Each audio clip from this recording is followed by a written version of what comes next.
Mine's on. No, you guys, none of you are.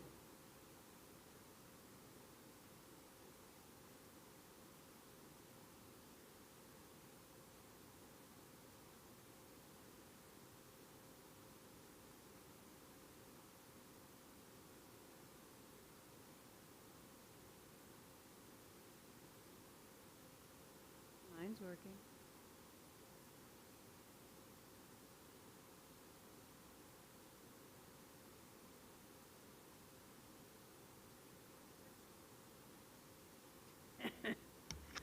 I have the power. No, I don't. I don't want the power. Just speak loudly.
Chair O'Brien, I've been asked by the city attorney if he could have a little bit of time at the beginning to answer some of the questions that were posed to him before.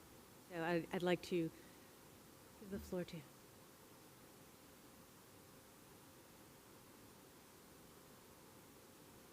Hey, good evening, Chair O'Brien and Vice Chair Matrano. Very nice to see you guys. So I got some questions that I have answers here that I can advise you on. So what I'll do is I'll go through the questions. I'll answer what would be my recommendation to the charter review, and then if there's any follow-up discussion, I'm happy to talk through those issues with you, okay? So the first question that I received that I looked up is, can an automatic fine impose if a council member violates the charter? Who would need to decide whether the charter has been violated? Can it be a vote of the council? So let's break that down. So if someone does violate the charter, generally what we do is what we recommend is there be an investigation. You need that investigation to start by city council. So they would appoint someone to do an investigation of a charter violation. Then after that investigation comes back, then the city council would decide if they want to move forward on any conduct based on that investigation results. But to answer your question, we generally advise against finding anyone on a charter violation, because what you're dealing there is due process rights. When you're dealing with someone's how much they get paid or some type of salary, there are due process implications. And usually that means that there has to be a hearing on that. And if that hearing is done a certain way, the person that doesn't agree with that, they could appeal that hearing to a court. And then the process could be drawn out very, very long. So generally we advise against that. In my research, I've not found any cities or municipalities that currently do that. Usually what happens is you have a censored. That's the most common thing that happens when you feel like someone has violated a charter of that nature. Any questions on that matter before I move to the next question? Yes, sir.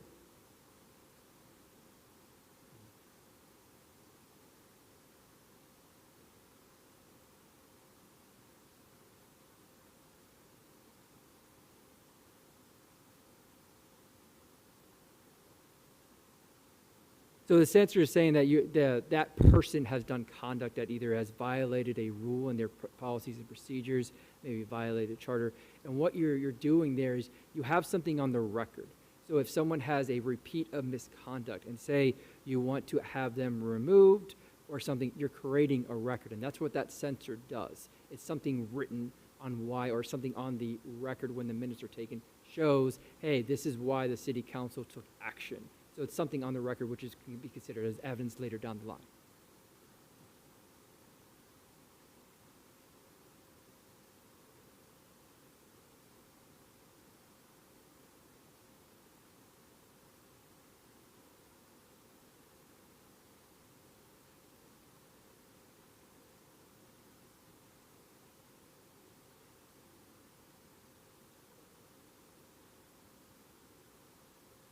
Yeah, in generally, but with the city council, they're more a specific type of, they're technically not an employee of the city. They're a contractor. So that's where it kind of gets kind of messy, right? It's not a normal employee that falls under the city of Palm Coast. There are contractors up there. And so to take their wages, that where it makes it a little messy. So your example, yes, true in a general aspect, but I don't think it would apply well to a city council position. Any other questions on that before I move on to your next question? All right. So, is there a legal process for any member of the council to challenge a vote of the whole body if he or she believes the vote conflicts with the charter? So, one, the process would be is that's what you have a city attorney for. You have a legal department that they, if a city council member thinks, hey, this ordinance violates the charter or some type of action violates the charter, you would ask, hey, I need a written legal opinion or some type of verbal opinion saying, what's your position on the charter, on this position? If the council member disagrees with the attorney after that, then what they would do is they would have to bring some type of lawsuit, injunctive relief in a court to say, and ask the court saying they violated the charter, I would like them to stop the process or throw out that ordinance. That is the normal procedure. Any questions on that, sir?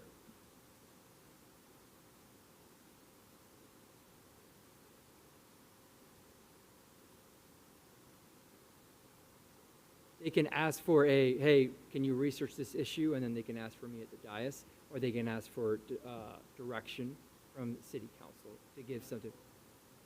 What's that?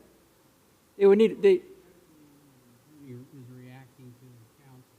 Yeah. The vote of the council or the acknowledgement of the council that we all want you to opine on. correct. Yeah, that's correct. If you've got four of them saying, hey, and one of them, like the question was, one says, I don't think this is right.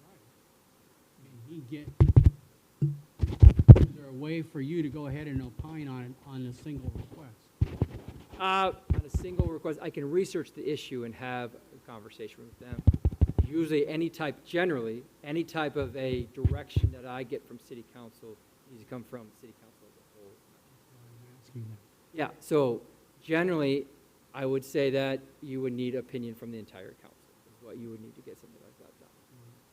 If somebody said it was against it, probably is a violation. I mean, it's a possibility, but highly unlikely. So, I mean, generally, if something comes up and the city council, say a member of the city council wants an opinion, and it wasn't discussed before at length, then usually I've seen it in my past with clients that the city council says, yep, we can have that legal opinion if you think it's necessary. But to answer your question, yeah, it is possible that 4 out of 5 members can say, no, I don't want that. But then that person then goes and hires their own attorney to go and fight the legal battle. That's the process. All right. Question. Yes, sir. Is there a way to recover money from that type of lawsuit? It's like one that recently happened with the city, when the mayor sued. Is there a way of recovering that through our either ordinance or through the charter? So there are two ways you can recover attorney's fees in lawsuits. One is by contract, or one by certain statute that says you can recover attorney's fees. The other one is that if someone files what's called a frivolous lawsuit, and that the opposing side files against them what's called a 57105. And what that is when you give them notice saying, hey, we think your lawsuit is frivolous. You have exactly 21 days to dismiss this lawsuit. If you do not, we will file a motion and ask for extensions where both you and your attorney are responsible for the attorney's fees of this lawsuit. So those are the mechanisms that you have. Those are the three ways. So contract, the contract says, hey, winning party gets attorney's fees. Two, there's an actual statute. Or third, it's a 57105, which includes a statute, which is you get sanctions. Any other questions on that? All right. So the next question is about removal from office. So the next two questions, and I'm going to kind of combine them. So it says, when can an elected official be removed from office if he or she is not upholding the duties of that position, other than through a recall or removal by the governor? What is the process? Are there any other ways? The next question is, can a member be automatically removed if found to be not upholding the duties of the office? Can a simple majority of council decide the duties have not been fulfilled? The only way someone can be removed is by the governor or by recall. Those are the two ways. Particularly, it says, Florida Statute 112.51 says neglect of duty. So that would be not upholding the duties. Only the governor has the power to suspend someone. Any questions on that? All right. Last but not least. Yes, sir. There is requirements for attending meetings, and Right. so that's separate from that. So what you would do is, so say, like, I believe in our charter says, hey, you have to unexcused redirect meetings, right? So if that happened, someone didn't come in, we would then write a letter to the governor saying, we would like you to suspend him because, or her, because they are not upholding their duties and they are not following our charter. So is that still up to the discretion of the governor? If he doesn't want to act on it, or he or she doesn't want to act on it, they don't have to? Yeah. The other course of action would be a recall, where the voters would come in and they would point that part of the charter. But yeah, that's my understanding. Question. On the recall, who controls the cost of the recall? Like, I understand you have to have X amount of signatures, or By a Florida statute, so you have to Statute. you have to get you have to meet a certain percentage. So I think it's like I want to say it's a high enough either 8,000 to 10,000 votes. I think I looked it up once, and like, but it's a certain percentage you have to meet. But it has to be like in a 30-day process. It's not an easy thing to do. So, what is by statute? yeah, it's by statute, and That's it's to recall. So if you get enough to just to do the recall, then you have to do the actual election after that. So it's a two-part process. But I think maybe to follow up to your question, if someone followed the statutory process, they met all the requirements and got it to the point where it was going to move to a recall election, that becomes a mandatory expense for the city to have to fund because statute. Yeah, they would have to pay it. That's the city would have to pay that. Budgeted the or not. election. Budgeted or not. I guess what I'm saying is I want to make it really clear that you can't just recall someone that easy. You know, a lot of people say they're angry at the council, and they're, we should just recall them. It's a lot. That's a lot of good work. statement to make, but the truth of the matter is it's not part of the charter, so it's not like we could just invent that. I just want to make it really clear, at least put it on the record so people know that if you're not satisfied with your counselors, then you need to elect a new one when it's time. Any other questions on that subject? All right. So last one, filing fees. So can the filing fees to run for office be waived if the potential candidate is running for a position that only opened within 6 months of the election? Doesn't matter the time frame. The rules are the same for any type of election. There's 3 ways that someone can qualify for election. Pay the qualifying fee, qualify by petition, or you're a write-in candidate. That's governed by Florida statute. So no changes we can do to that. That's all governed by Florida statute. Doesn't matter if it's election within 2 months or election within 6 months, you have to follow the Florida statute. That's how someone qualifies. Yeah, you can't, if you waive the fee, they still got to qualify by petition. So you can waive the qualifying fee, but then they have to qualify by petition, or they have to do a write-in. So the best way would be to have a low fee.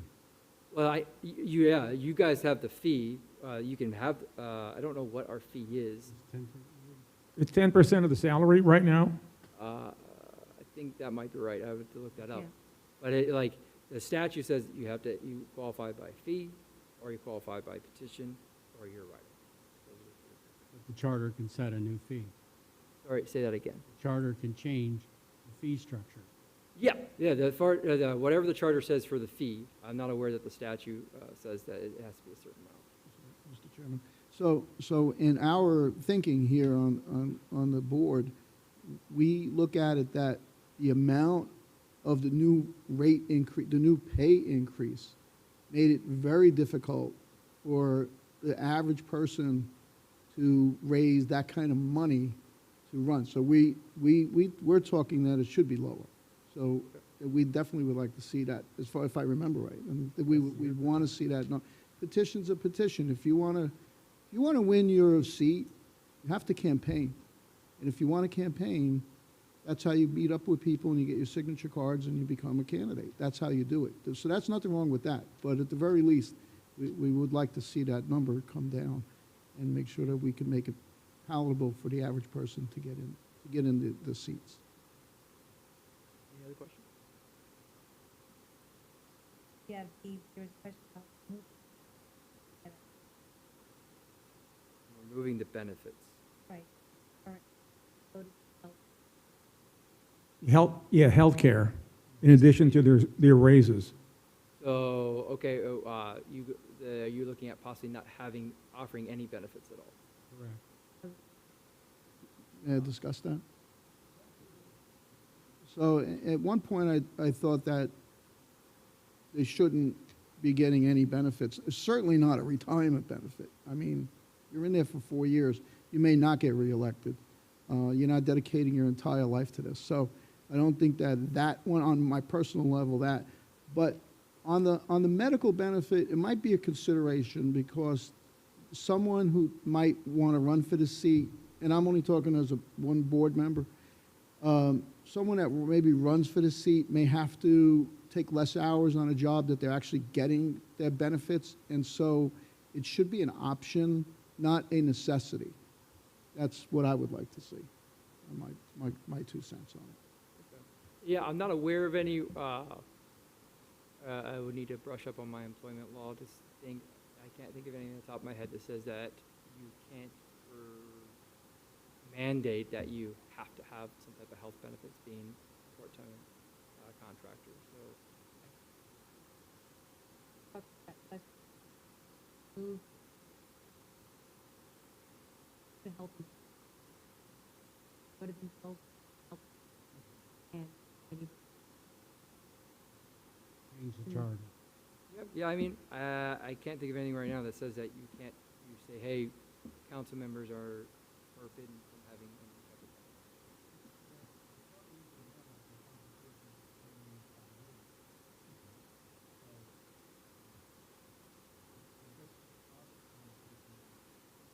Put it in the charter. Does not. Compensation Make- is salary only. Change it from ordinance to referendum, so the voters will decide.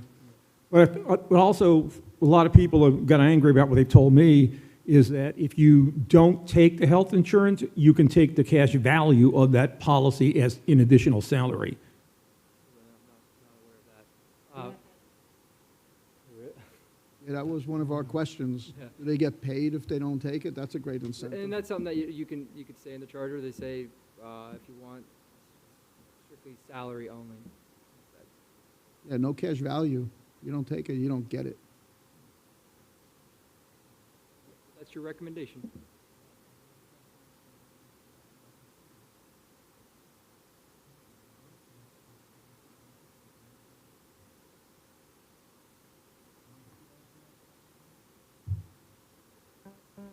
me one.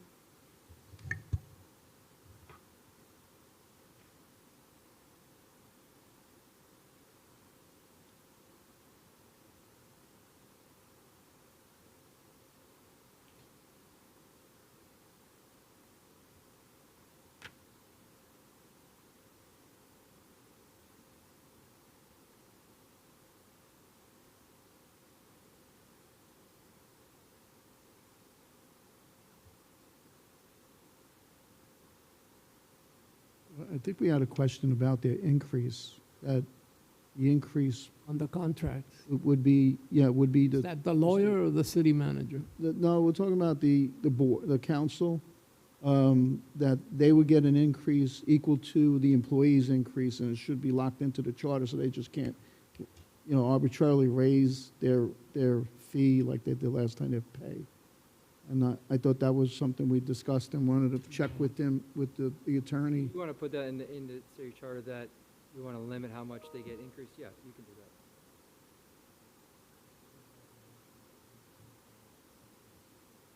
Yeah, it's already in the change. Okay. The other question is the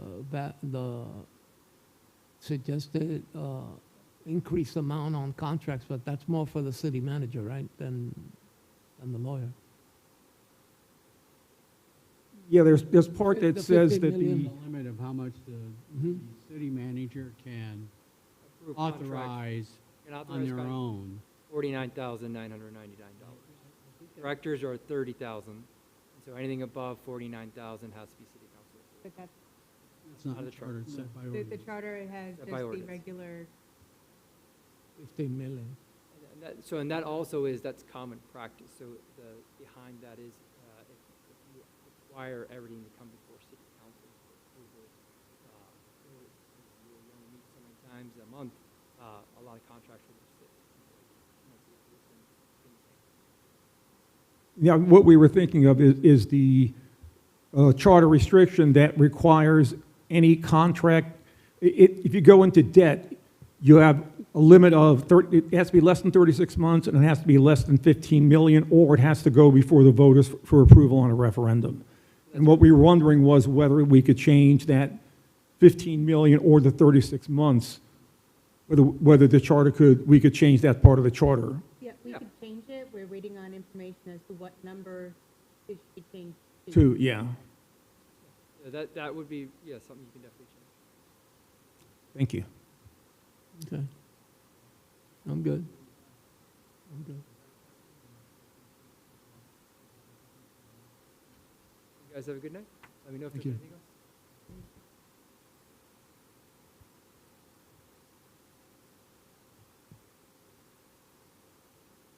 Hello. Now back to our regularly scheduled program.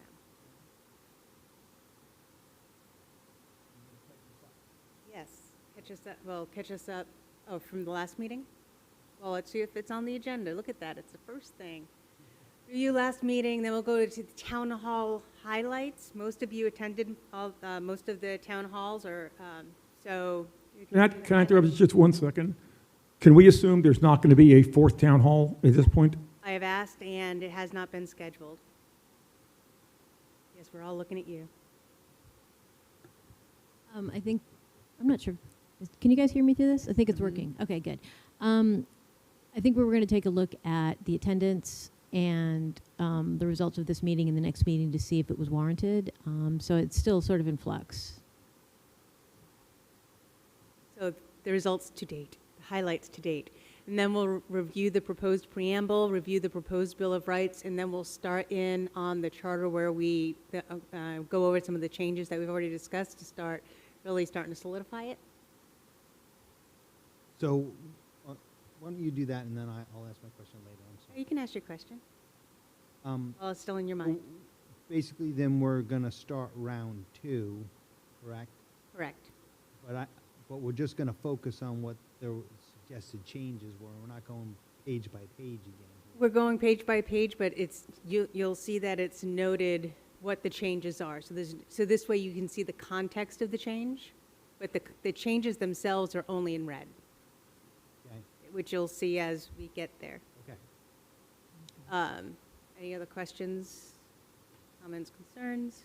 Perfect.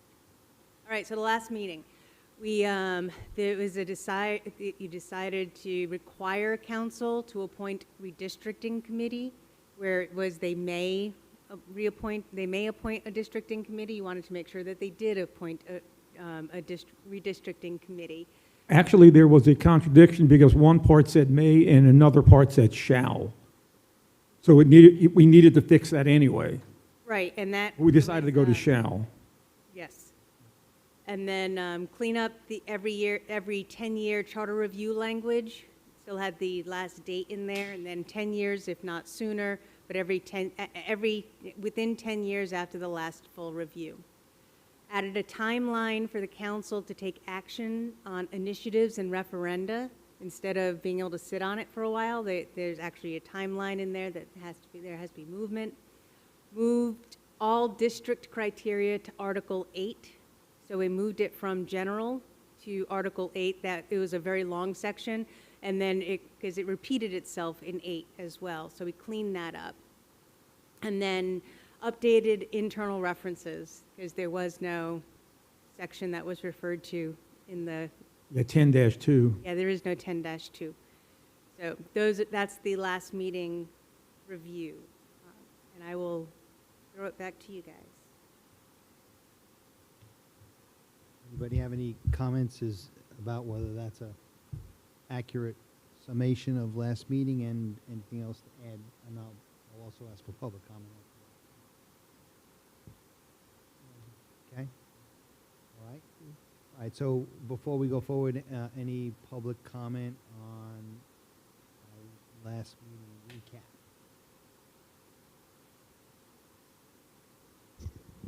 Chantal, I had questions actually for the city attorney. I wanted to know if we change the city charter, does it have more importance that the Florida law? Are we restricted by the Florida law? Can we change it? Is that a way, the charter review, is that a way to define what works for the city, or is it for the state? And also the salaries of, let's say, the city manager, especially now that they just hired one, and they are talking about a number, and I looked at it, and it's just $3,000 or $4,000 difference with the governor. I said to myself, how does that work? The governor's salary is taken over all the people in the state, and here we have a city of 140,000 people who have to pay the same amount of salary on one person.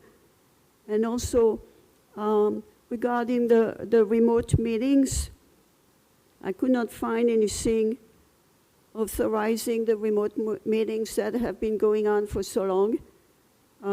The Robert's Rule of Law says that it has to be it has to be agreed before, so they've done it anyway. What can we do about it? And also, can we reverse the salary that they self-increased? Is there a way to go back to what it was before? I can answer, Chantal, the question that all county and municipal law is subservient to state law. So if the state law says something, the city law could not override that.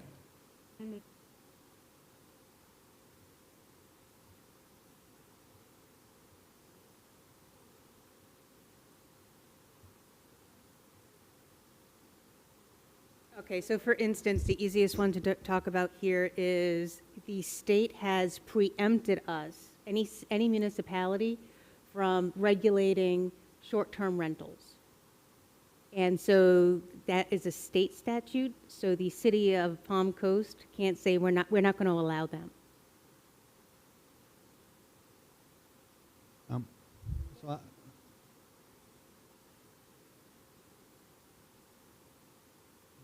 Yes, generally speaking.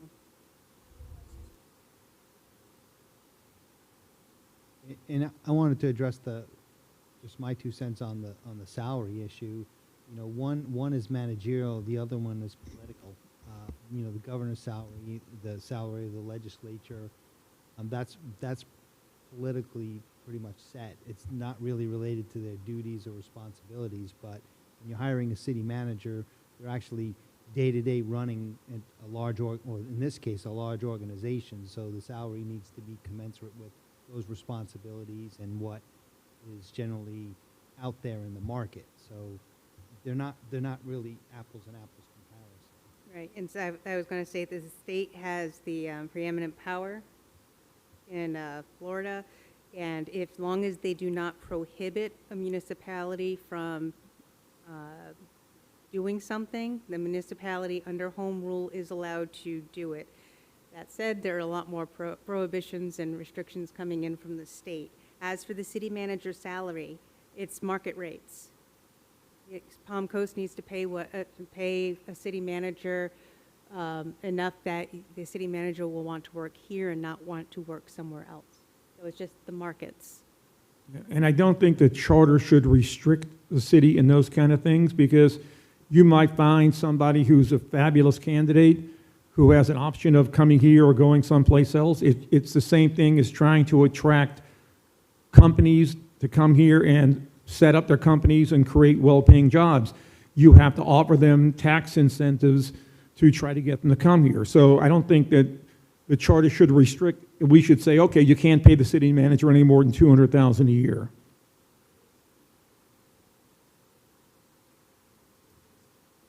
They did, and the solution to that, well, we're going to fix that, but the solution is you vote the people out. If you don't like what they're doing, you vote them out. That's the solution to everything.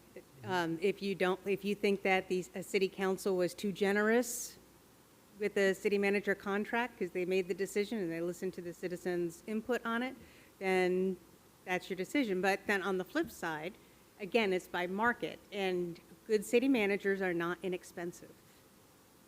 Well, And so if good you- ones aren't. Let me add this. Good city managers. The hardest thing to establish is a manager's salary, because just like our city here, we don't have our own police department.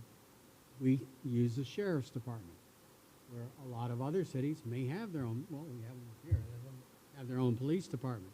So we're comparing apples and oranges, and someone who's better at it than most of us, usually an HR person or the person they've hired to look for a city manager, is going to say, okay, Palm Coast is equivalent to Beaufort, South Carolina, and this is where you should be. And actually, the Florida League of Cities and the Mayor's Association publish multiple volumes of books that establish all the criteria of population, types of services rendered, etc., to try to establish those salaries. So in hopes, you hope, that whomever makes that decision on what they're going to do, it's like the doctor says, you can, if the market's not, you're not in the market and paying what they're looking for, you're not going to come here. And a lot of cities who don't have good reputations end up having to pay more money to get somebody to go to that city. Can I just make a comment on the pay increase? That was me, sorry. On the pay increase that they paid themselves, increased themselves. Yeah, okay, they brought their pay up from the 1980s to the new century that we're in. And that should have been done with moderate increases over time. But they didn't do that. So they decided to go ahead and pay themselves what they paid them. Well, our goal is to make sure that that doesn't happen again, and they're getting the CPI increases going forward, and that keeps them where they are. As far as like trying to take it away from them, I mean, they do spend money. You know, there's some folks on this council here that sit on that are actually elected to other boards at one time. And they put money out to go to places to do things. So it's not that they shouldn't have a decent salary to work with, but We don't ever want anybody increasing their pay like they did last time. None of us were happy about it, and we couldn't stop it. And the way we did stop it was a bunch of them didn't get reelected. Yes.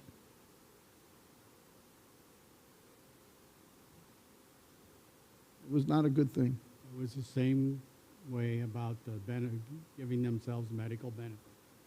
I mean, the place was packed, and we wanted an opinion of how to define compensation and whether the benefits are compensation or separate. So it was decided that benefits are part of compensation. And we did it. And we're trying to establish a different line here. And as the co-chair says, by doing it and saying you can only do it incrementally, which it hasn't had in the charter, will stop this big jump, you know. And what happens, I'll tell you what happens. People say, well, we don't want to raise the taxes. We don't want to raise the taxes, so we're not going to raise our salaries. Well, they go along, and all of a sudden, gosh, we're only getting paid $100 a month. We're supposed to be getting like $1,000 if you look at this city or that city and what their councils are doing. And they jump it up then.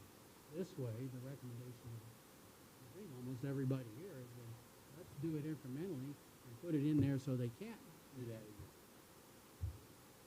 All right, let's keep moving.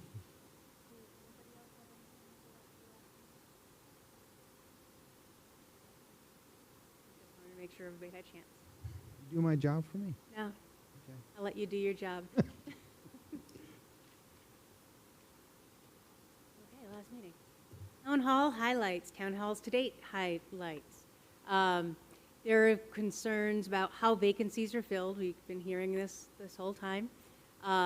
There is concern about how we attract, hire, and retain city managers because of the recent events of how many city managers have been gone through. The composition of the council, we have a lot of people, and it's down there a little bit later. They don't feel that their council, that their district representative is representing them, that they have to get the signatures and they have to live there, but then once they get elected, they look at other districts to get reelected. So there was that concern. Density and height limits.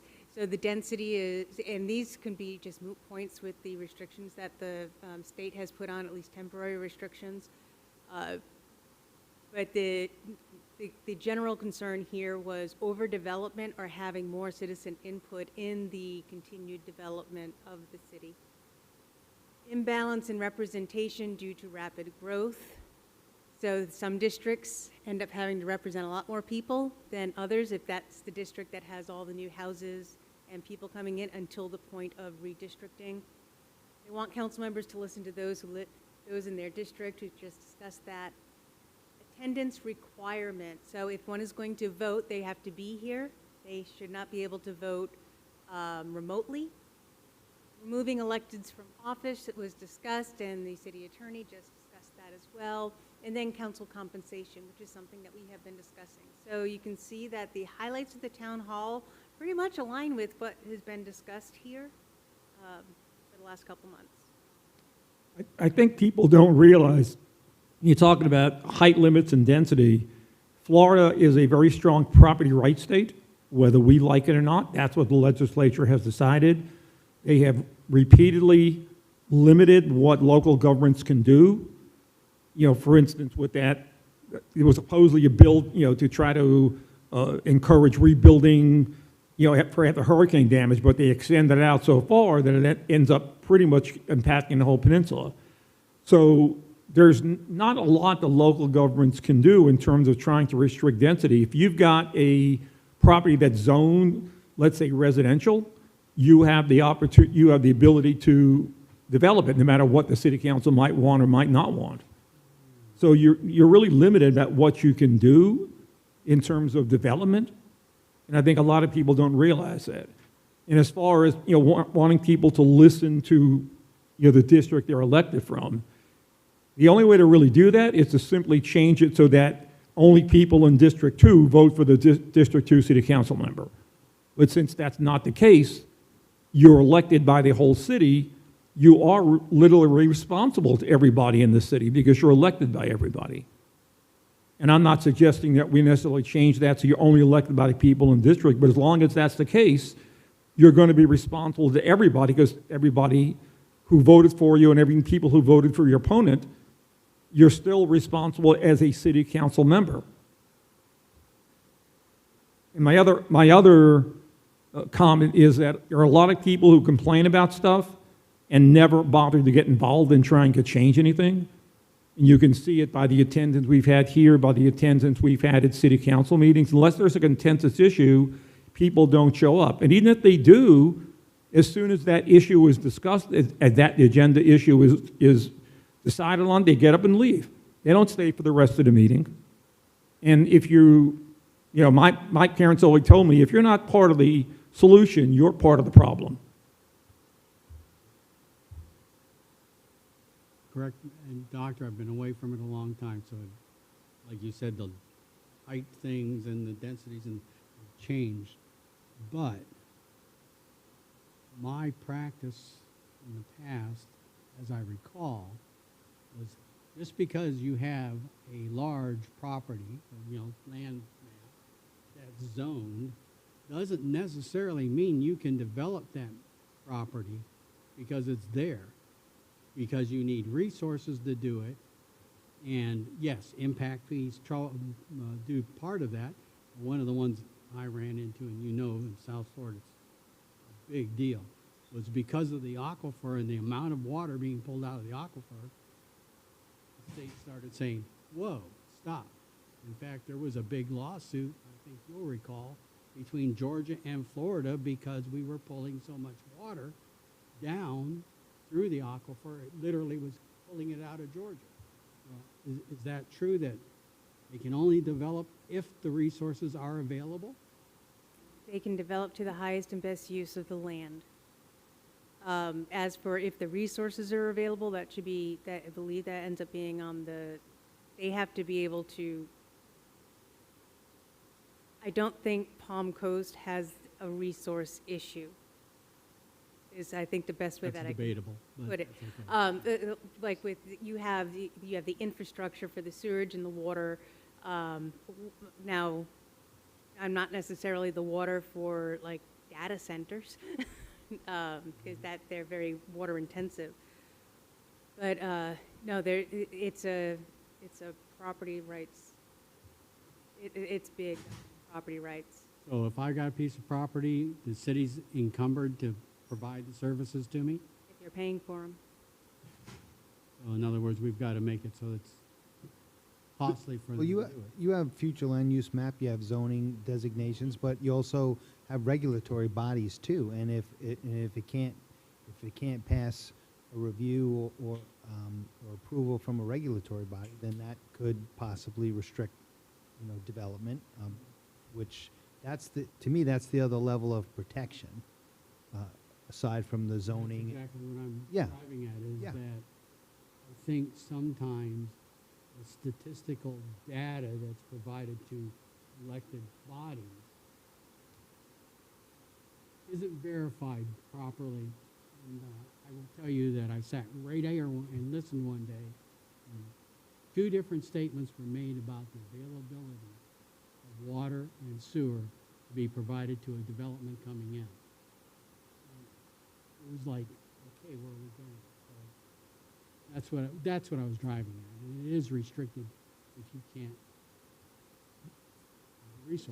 If you cannot get approvals at all the different levels, yes, then it's restricted. But if you get those approvals, Right. Then you can go. But there's a lawsuit right now in Town Center. A developer in Town Center was promised a certain amount of water, and the city has declared there's emergency, so they're not giving them what they had originally promised them, so they're actually suing the city right now about it. You get water. And then you've got things like where the development down on John Anderson, where the county wouldn't give that developer as many houses as he wanted. So what's he doing now? He's trying to get incorporated into Flagler Beach. So, and if Flagler Beach is willing to give it to them, there's not much the people who live there can do. I'm kind of lost on something here.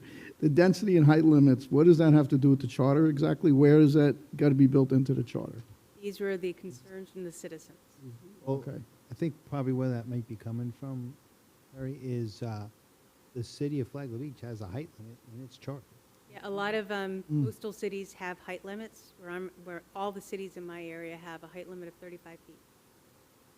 We have height limits in the land development code. Right, and the citizens decided that they didn't want elected officials to be able to go above the 35 feet, which is why they put it in the charter. So if it was going to ever be changed, it has to go back to a vote of the citizens. Except they did because they allowed that one hotel to build on top of the roof, so it actually does exceed 35 feet. So much for the Oh, charter. you're talking about Flagler Beach, Flagler Beach. the new hotel there. Margaritaville. Nobody looked into it closely enough, and it turns out they allowed a roof, like a terrace or bars, and that exceeds the 35 feet. But they're not making them take it down, There are a so. lot of ways that you can play with it. Good attorney will find their way around it. So how are we putting that in? No, I'm not saying that these have to go in. These are, I said at the beginning of the process that I will let you know what they said. These are the things that they're concerned about. All right, thank you. Any questions on that? Now, did you all hear anything that's not on here that you think should be on there? I mean, I from the, don't know if it was in town hall highlights. I mean, there's been talk about possible change in the form of government, but that was discussed. Right. And I think that we put that in our bucket to talk about it. Tail end or something. Yep. I mean, from what I attended, that seems like a pretty comprehensive recap. Okay, so now we're going to go into the proposed preamble by Mr. Martin. And he updated this from the original one. So this is the updated proposed preamble. I'm trying to keep everything as concise as possible. Okay, So- so, Can I ask a question, or maybe suggest something to the committee? As we go through these, rather than keep trying to rework and rework, if we get consensus or that is, we want to include that, and I would say we're locking that in and just keep moving forward, you know, like, in other words, I don't want to have to go back. I'm suggesting we don't go back to this 3 or 4 times.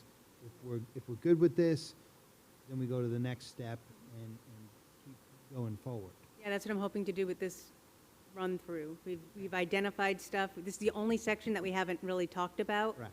Was the preamble. I wanted to get through the whole charter first, and then we can see how this fits in with all the other stuff. Okay. So the plan is, after we discuss the preamble and the Citizens' Bill of Rights, I will update this handy-dandy little document for you, and I will give it to the city clerk, who will then send it to all of you, so you should have it well before the next meeting. And it has underlined, cross-out, highlighted sections of all the sections. Highlighted means that this is stuff that you wanted to discuss. Underline is the additions. Strike through is the removal. Okay, so the preamble. We, the people of Palm Coast, Florida, acting under the Constitution and statutes of the state of Florida, in order to give us the benefits and responsibilities of self-governance, granted to each of us the opportunity for a voice in our government and for the health, welfare, and quality of life for ourselves and future generations, to provide for honest and accountable city manager government, council manager government, we adopt this charter.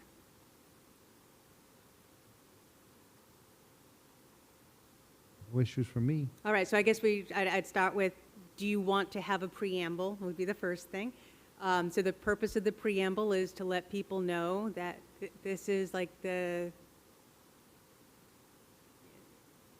is why there is a charter. I think it's a Home rule. pretty nice thing to say, quite frankly. Home rule. It defines what it is.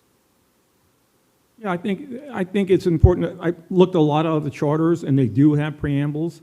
And I think it's important to state why the city was created and what the citizens expect of it. So, you know, we have a preamble to the United States Constitution. And because people need to read the charter. They need to understand what it is. and pay attention to it, because it does provide the citizens with certain powers. See, this is the rules that the city has to operate by.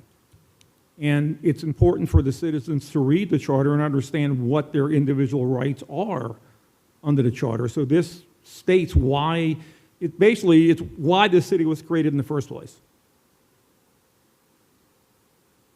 And everybody's fine with the wording?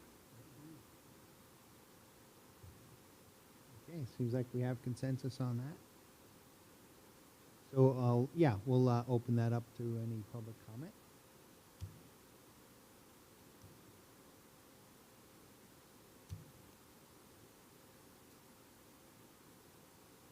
I like it. But I'm wondering if that would take away from the other things that people would have to vote for. Good point.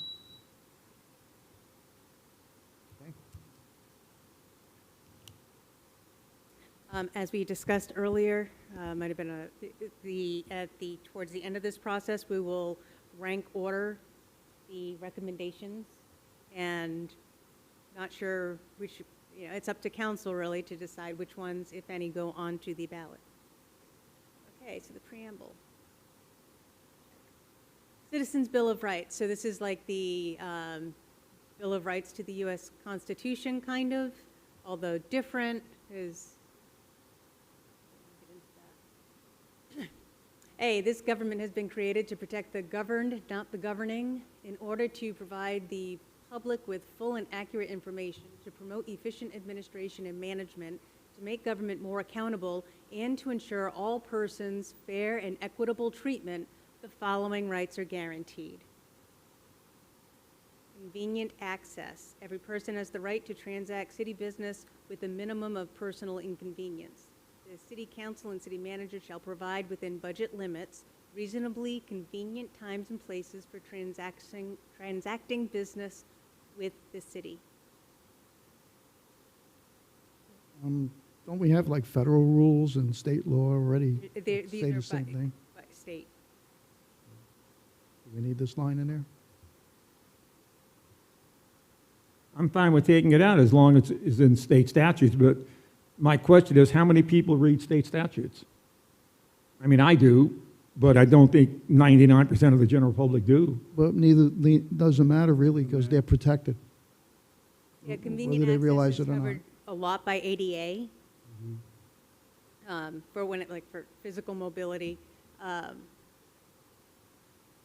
would have no problem taking it out, because obviously we are, we're very limited for space. So if it's the will of the committee to remove it, then I don't have a problem with that. Less is best. Do you want to remove it? Yes. It's a good statement. It just gets down to, again, the limitations that we're going to have. Right. I think we agree that this is something, there is already protections built in. It's good to state it, as Mike, has written it. It's just, again, there's limitations. Mr. Chair, maybe this is one of the things we suggest to the mayor and council, that they maybe even publish it and put it in the hallway somewhere. This is your rights, or have it up. So instead of having it in the charter, you mean? Yeah, instead of being in the charter, just ask the mayor and council to have it published so people know. Well, can't they not make this part of the ordinance? Can they make this an ordinance, the proposed Citizens' Bill of Rights? Wouldn't that be a really proper? An ordinance? Yeah. Could, but these are all covered by state law.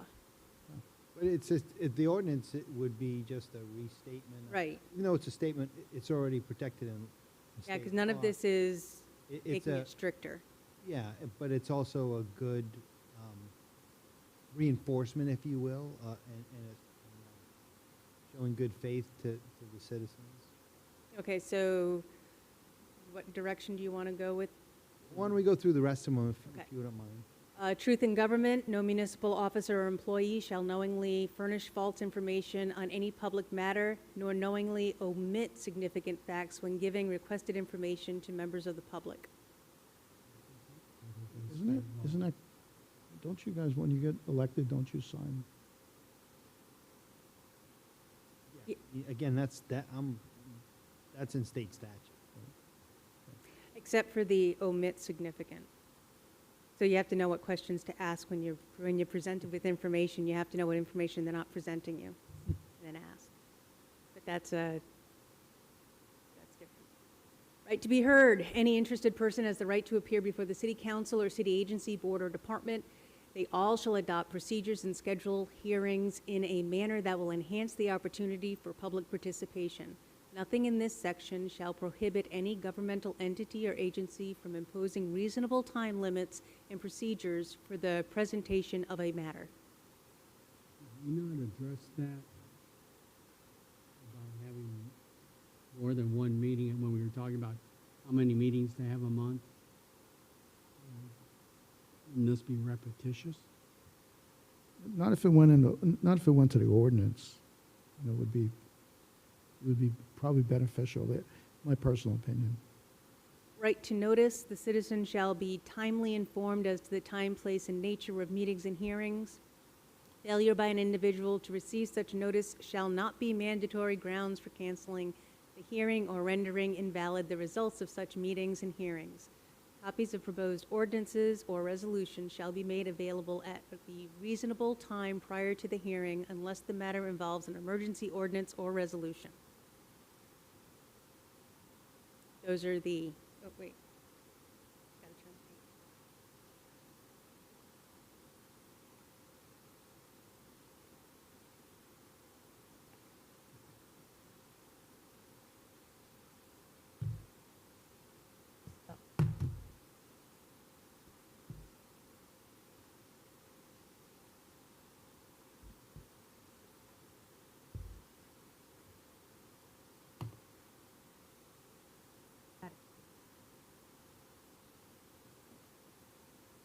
5, no unreasonable postponements. No matter, once having been placed on a formal agenda by the city, shall be postponed to another day except for good cause shown.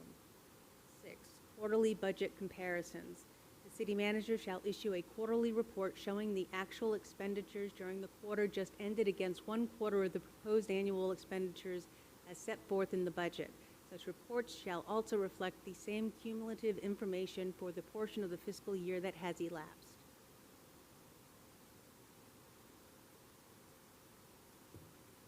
That's the full list. Again, I think they're all good things. I just would be worried about how much we could get on the ballot and what would actually how we balance all that. I think this is a perfect thing for an ordinance. I'm not familiar with the city's budget reporting and how they do things, from a transparency standpoint and online reporting. This for sure would be, number 6 to me would be a perfect thing for an ordinance, but again, I don't know what the current practices and procedures. Mr. Chairman, I mean, I think what Mike did here was a fantastic thing. Yeah. And I think it really belongs as a part of it, as an absolute ordinance that shouldn't be modified. This should be the Bill of Rights, and the city council should adopt it. Our recommendation, I think, should be really to adopt it as an ordinance, except for the preamble, which should be part of the actual charter. You too. I have no problem with that. Okay. Space is the primary consideration, so. So in our final presentation, we definitely want to highlight this and, again, recommend that, which they could do anytime. Sooner the better. Sooner the better. I'm sorry, can you repeat that? Yeah, in our final recommendation that we produce for the council, we want to make sure we highlight this as something we, suggest as Ordinance. as an ordinance. Maybe we keep a list of those things that we're going to do too, in addition to the actual amendments and changes. And if I may, I think the suggestion coming from us, I think, if you all agree, that this should be done before the vote in November. Before it. This is something they should adopt sooner. Yeah. Before going to Absolutely. the vote for the charter. Absolutely, yeah. The Citizens Bill of Rights has two other sections. These you might also want to, these aren't the rights, these are just two other sections. This you might want to also include in the ordinance. The Bill of Citizens' Right vests the important powers of the citizens of the city. Such power necessarily carries with it equal responsibility for citizen engagement. The orderly, efficient, and fair operation of government requires the participation of individual citizens exercising their rights with dignity and restraint to avoid any excessive cost to the government because of demands or requests of any one individual, and for our citizens to grant respect for the dignity of public office. C, all provisions of this Bill of Rights shall be supplemental to and not in conflict with the general laws of Florida.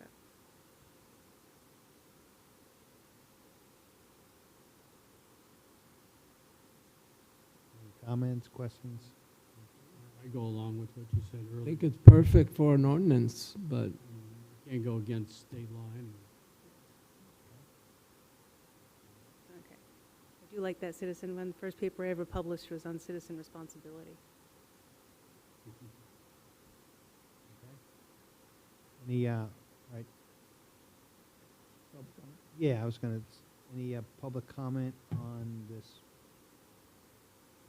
Thank you.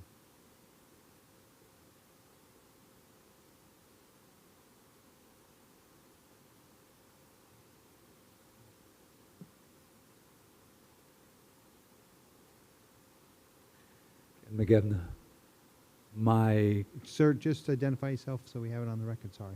Ken McGivna, Oh, I didn't hear you, I apologize. uh, Thank you, Mr. Grand Haven. My concern is the time interval for the report. I would rather see it monthly, and I think it should be more inclusive. I understand, to see what expenses we've expended, excuse the redundancy. I understand that.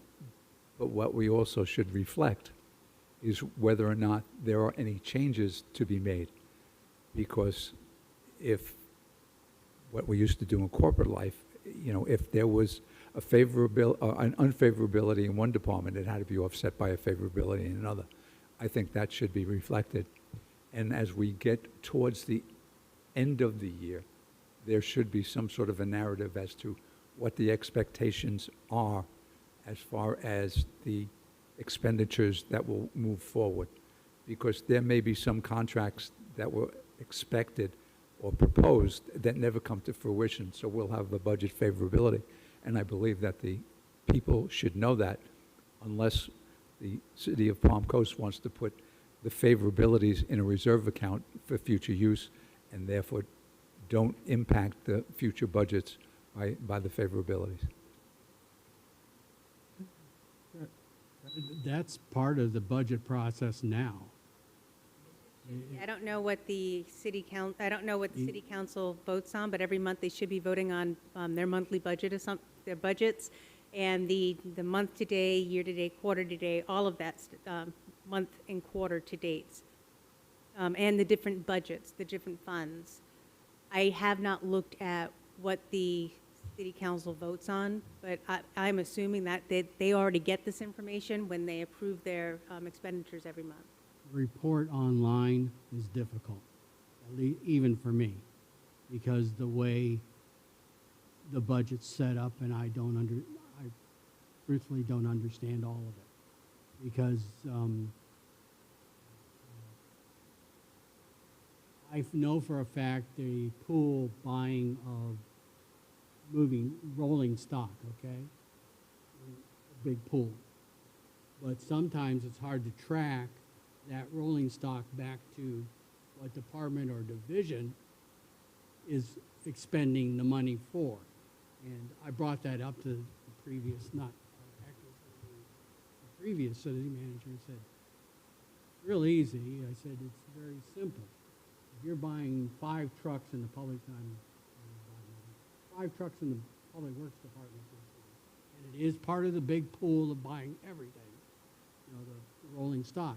There should be a line item in the Public Works Department and even the division that's getting those trucks that says, that money's coming from mine to go to that. I get confused on it. It may be there, and I'm just not reading it. I have, I agree with you, Doctor. It should be. I'm used to monthly.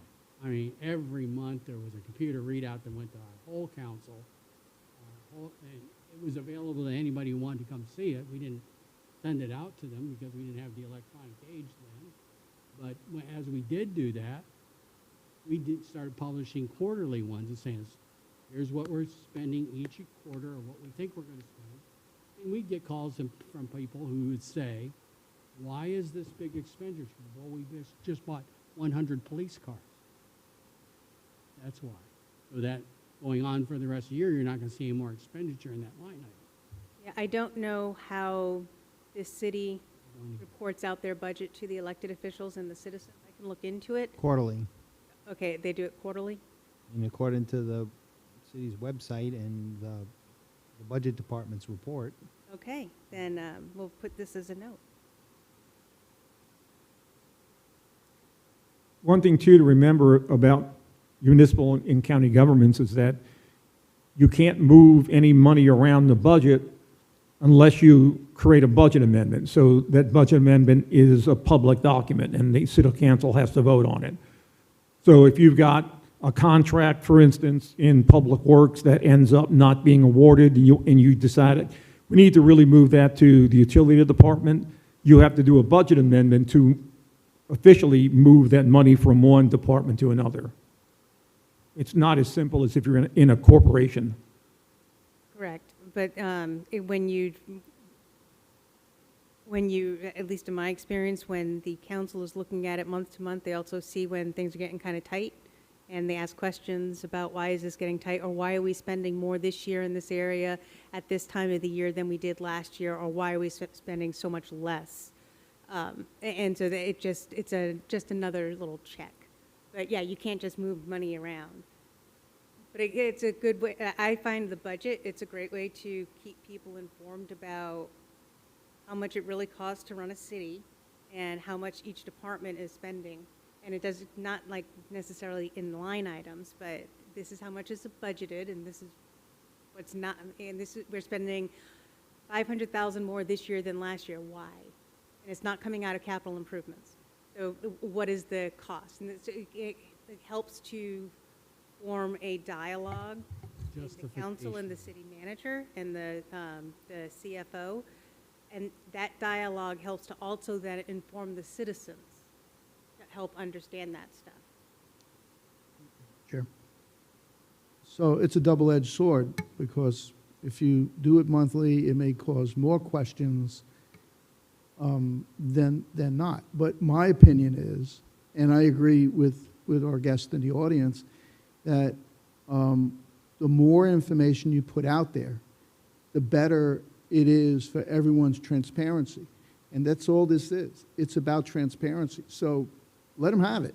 You know, put it out there. Besides, the directors get there. I mean, I was a director, I know. You get your monthly.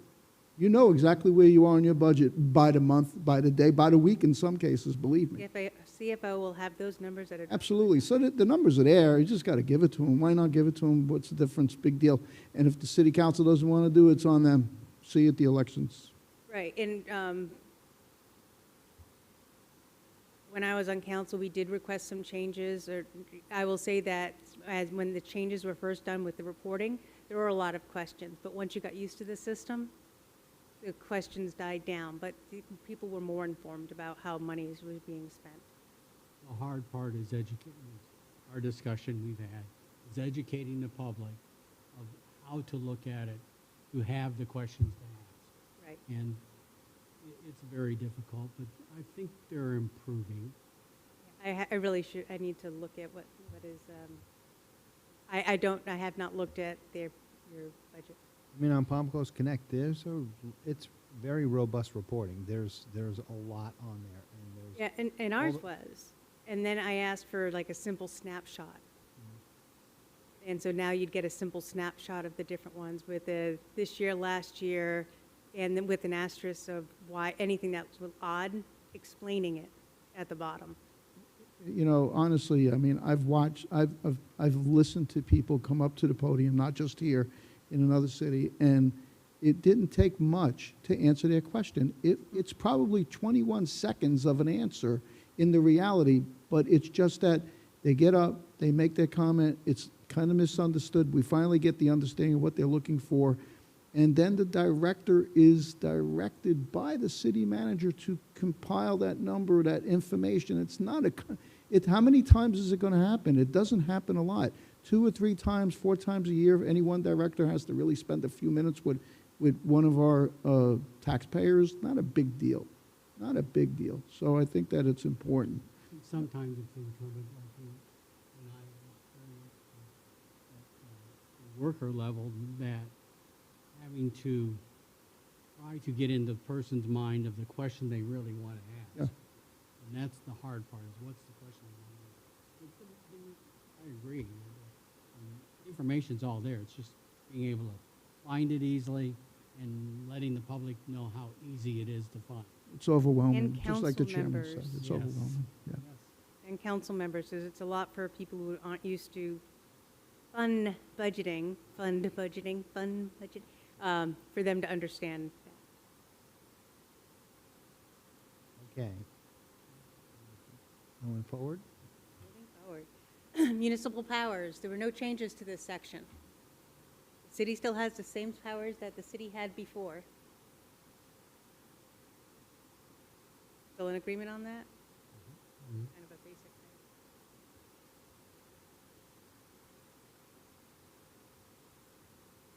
Form of government. So here we've had some discussion. There was discussion on, do you want it to be still a council manager form of government, a strong manager form of government? But before we get into that discussion, the basic change is, shall be, the general duties of the manager shall be to carry out the goals and policies of the council. Changed from to carry out those policies. Just it's for more specificity. Yeah, and I believe that the council needs to set goals for the city manager, because if you don't, it limits how you can evaluate their performance. Right, and that goes into the inclusion of the annual evaluation for the city manager and the city attorney later in the charter. But the evaluation, all that goes into the contract. And in the contract, they should also have what your goals are and how they're going to measure the goals of the city manager. Okay. Any public comment on this draft of our proposed changes to Article 2? Including now would be the time to have the discussion about strong mayor versus council manager. So in case there's any discussion about that in the audience as well.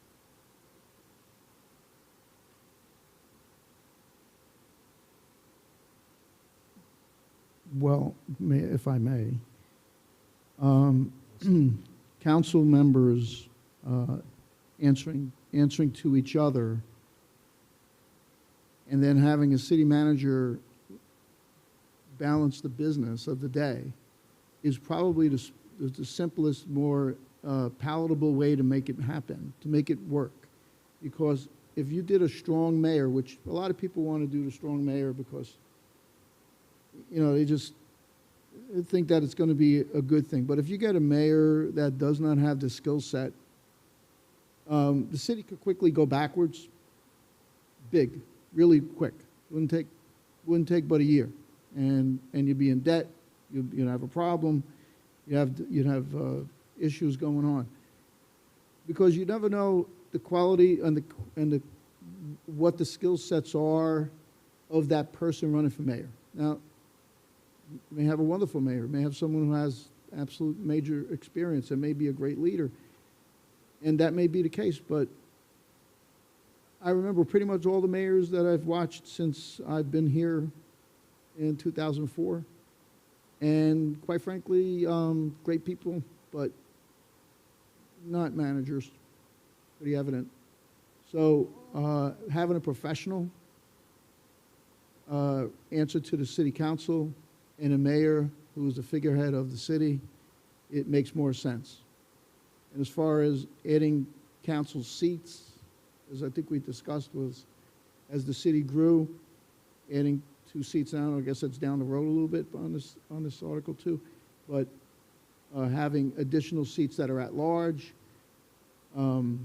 is probably the smoother process going forward, because we just don't know how big it's going to get on the north end and how long it's going to be before they get there. Just to extend your comment, the whole idea behind the council manager form of government was to give more stability to the government, so that a new mayor coming in isn't changing out the whole staff and restarting again, which can all be dealt with in ordinances and charters. But that was the whole idea, was to try to give some stability to the ongoing governance of the city. I think it opens the door to nepotism and who's this friend of who, and who gets appointed to what. I don't think I think the mayor should be just like the rest of us. You came out of your house one morning, decided to run for the mayor, and you're the mayor, and you got the job, and we all vote you in, we vote you out. I'm sorry, giving a city council person additional powers, it's just a quick way of causing a problem down the road. Something illegal is going to happen. I'm sorry. No. A good elected official will be a good elected official through good communication. The same way with the staff. You have a good staff through good communication, back and forth. That's how it really is. All right, any other comments on Article 2 as we have it drafted here? So we can keep going. We already asked for public comment, so we'll keep going. Okay, so there will be no change to the form of government, Just the new words. just the new word.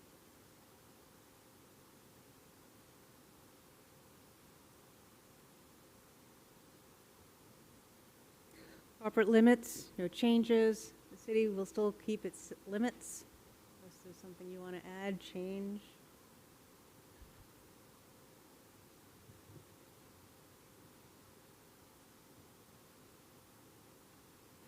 Okay, so here we have the city council. We have qualifications. Composition, it stayed with the same. 4 seats, 1, 2, 3, 4 districts. You have to live in the district, signatures in the district, voted at large. Mayor at large, run at large, elected at large. Qualifications for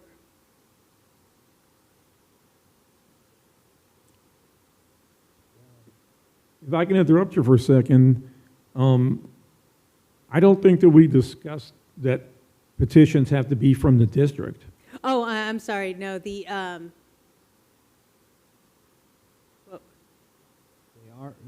they are, so right now they are from the district. Yes. So you have to get the signatures of 10% of the people who live in that I district. think it's 1%. 1%, I yes. think it's 1. 1%. Mm-hmm. I don't think the petitions were ever really the problem, because you can get 1% just walking on your street, but I don't think that was a big deal, and 1% is not a lot of signatures anyway. I looked at the city charter when I ran, 10 signatures in my district, but 10 signatures. So we got 15, just in case some of the signatures didn't match. That's all it took to be able to get on the ballot. And how big was your population? I had the largest one. I had almost 9,000. 8,000 and change. I think it all refers to the money, so I think we're all more concerned about the money. Okay, so, Mr. Martin, you wanted to discuss the districts, the signatures in the district? Did you want to change that? Well, if you assume that the city has about 100,000 people, that's 25,000 people in each district. So 1% of that would be 250 signatures from your district. I can tell you from having gone out and knocked on doors, it's difficult to find people who are at home who are willing to sign something. A lot of people think that you're if you sign a nominating petition, that means you're required to vote for that person. It's difficult to find some place in public where you can go and stand legally and ask people to sign, because you have to have permission to do this on private property. You can't do it on federal property, such as the post office. You can do it at the library, but the problem is that not a lot of people come through the library. So my question is, should we simply, instead of doing it as a percent, should we simply say, you must get 100 signatures from your district, period, just to show that there are enough people who would want to sign your petition? Because when you're doing that, you don't have time to really sit there and present your whole, platform as to why you want to run. Because most people don't have the time to sit there and talk to you for 10 or 15 minutes. So it's difficult to get it. I've done it for myself. I've done it for several other candidates that I've supported. And I just think, you think, 250, that's not a lot. But in reality, it is. And if you're going out during the summer trying to get these signatures, it's a hard, hot, weary, thing to do. Get you prepped for the election. It does, but it also depletes your energy, that you'd like to save for the, especially if you're running in a primary, then you got to go to the general as well. So why don't we just take out the district and just make it at large so this way, you could stand in front of Publix over here and not get a person that lives in the F section that, or the E section at this Publix. You may get everybody that doesn't live in that E or S or R section. So why don't we just eliminate and just have 100 signatures at large, as long as you live in Palm Coast? Why can't we just include that in here, call it a day? I mean, it's so restrictive. And just keep the numbers down. It's the way to do it. And I think everybody comments about how hard it is to get people to run. I don't think that we need to make it more difficult. So, I think Perry's got a good idea. Okay, so if we're not up to that section, that's the next section for qualifications for office. Okay. If we just take out district, then it's 1% of the whole population. So it's even more signatures. Versus your Can't we 200. just put a flat number, 100? Hey, you can, like I said, in the charter when I ran, it was literally 10 signatures. You had to get 10 people who lived in your district to say, I support you running for office. So why don't we just, before we advance the page here, we're all good with what we see on this page right here, which is Article 4, Section 1, and then A, 1 through 3. We're all good with that right there. There's no suggested changes. Right, and there are some notes, though. There was some interest in expanding the site of council. You want to wait for more growth. Additional seats, should they be district or at large? Pros, diverse representation, viewpoint of the whole city. Cons, need more signatures, not focused on district needs. The signatures on the next page, but Right. right here, Well, this is just for the number of, so these notes are on the number of seats. understood. Didn't we say we'd leave that till the next time they redistrict or something? We did. Right, okay, That so, was the consensus.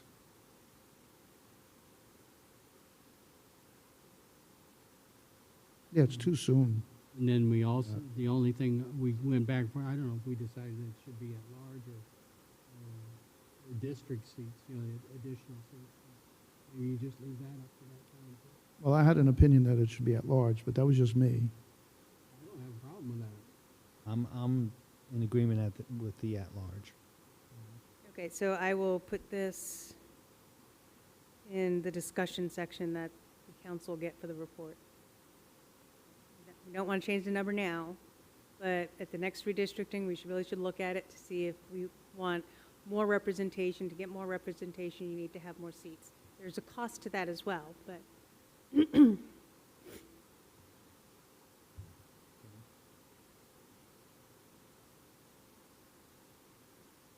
okay.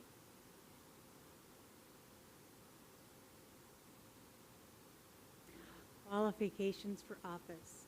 Each candidate for office shall be a registered voter of the city. I changed qualified elector to registered voter throughout.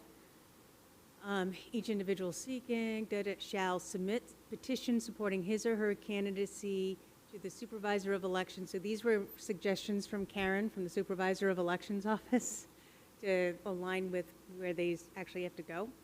Containing the signatures of at least 1% of the registered voters residing within the district as identified by the most recent general election book closing. Because the census is going to be 10 years and you have rapid growth, and you're going to miss out on some of those numbers. Is this where we're going to change the percentage? Right, let's talk about Right, that's this where here. we'd be doing this. What do we want to get to here? Do we want to get to a fixed number? Or, as Dr. Dumont said, if we took out district and kept 1%, that's going to increase the number. It's 1% of the whole population. Right. Yeah. Which will You- take you- away from the purpose. To be over 1,000 signatures.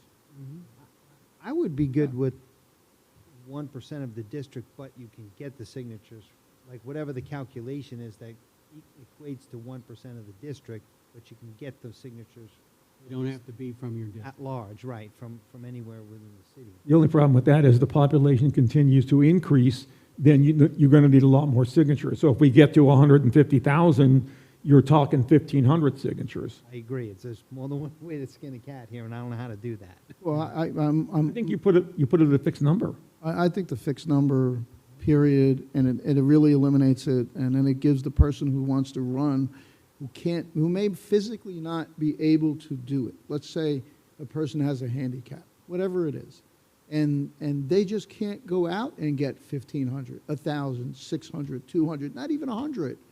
So let's just do a flat number, giving the opportunity for anyone and everyone who's lives in Palm Coast that wants to run for office, the ability to do so without having a restriction.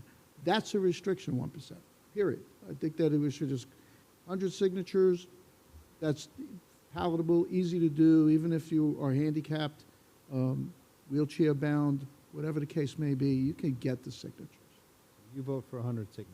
I vote for no more than 100 Okay, signatures. so remember, so to go back to the whole purpose of this, what is the purpose of having to get the signatures? To not pay the fee, is the big one. But do you want more people to run?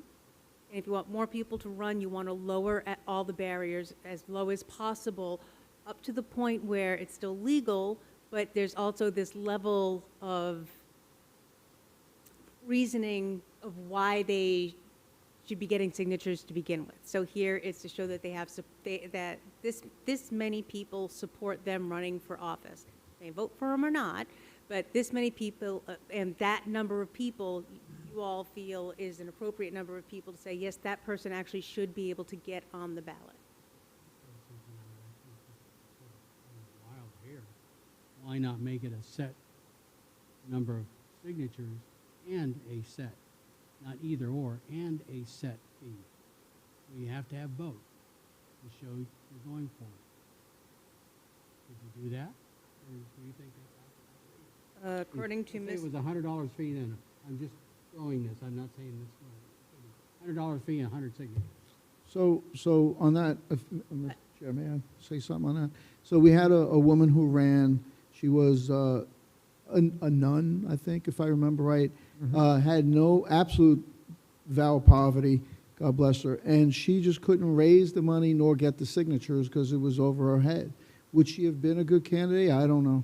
But the point is that she was now blocked from being able to run. We really should have more choices than what we have based on someone's ability to go get 100 signatures and the capital to do the election. So my point, to your point, is minimal. And as far as like either or, it's you pay or you go get your signatures. That's what the The purpose. way Mr. Duffy said it, there are 3 ways to qualify, 1, 2, or 3. It wasn't and. Yeah, you could be a write-in candidate, too. Right, that was the third. Yeah, I agree with you, Perry. I think that you should either get a reasonable number of signatures or you can pay the fee. Because there are people who just, like I said, they have disabilities. They can't spend a lot of time moving around, but they might be a brilliant person and be absolutely great for the city on the city council. And they should not be restricted from running and offering their services because it's basically up to the voters in the election booth as to who they want. And everybody seems to talk about, gee, we don't really have a lot of people running for office. So I agree, let's make it simple. Let's make it affordable, let's make it simple instead of, because when you do the signatures in your district, but you're getting voted on by everybody in the whole city, that makes no sense to me. So the question ends up being now, how many signatures and what is the filing fee? I would suggest maybe 50 signatures or $100. I looked at a bunch of other charters, and some of them, the most expensive filing fee I saw was, I think, Doral, which had a $250 fee for mayor, and I think $200 for city council. Some others had a flat $100 fee. So it keeps out maybe somebody who's not a real serious candidate.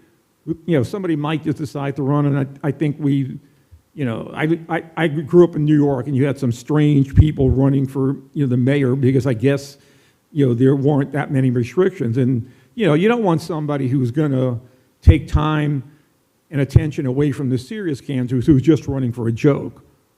100 and 100. Bingo. Works for me. I think that's the simplest solution. You can't forget it, right? It's either 100 one way or 100 another way. How much is it? It's 100. It's 100 what? 100 signatures, and it's $100. There you go. Simple as. But we make the signatures at large, not from the district. Yes. Agree. And that's one VFW. Everybody in agreement with 100? Yes. And the other language was just recommendations from Karen, from the Supervisor of Elections. I did have a question. As to would the candidate still pay the city clerk the qualifying fee, or would the candidates pay the Supervisor of Elections office? I'll ask Karen. I don't think it matters to us who gets the money, but whatever the process is. I just need to note for that. It's a bill. Right.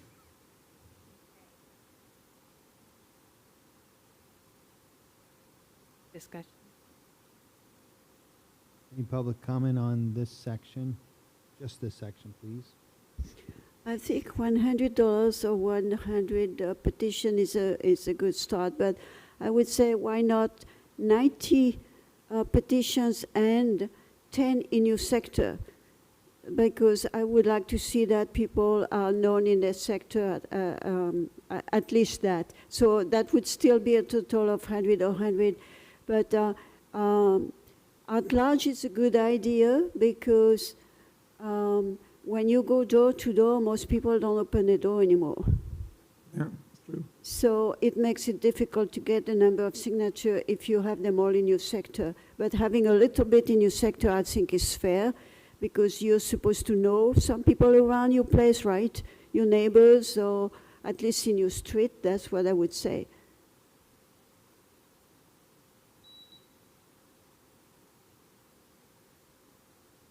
Any reaction? I have one. As much as I'd like to agree on even just 10 signatures, the truth of the matter is, it almost doesn't matter. It just really matters that you get the signatures that you need, and get that person to get on the ballot. So we got choices.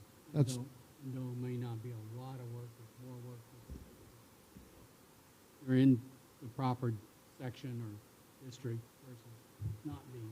Yeah, I hate to see someone get all the signatures and then they get 9 out of 10 and now they don't qualify. In June, they miss it by 1 because they thought they were in the district because the street gerrymanders around like that and they picked the wrong house. It's just keep it at 100, countywide at large and citywide. I would add that I don't think many people actually know where the district boundaries are. Yeah. I mean, you can find out, but I think people have no idea what the district boundaries are.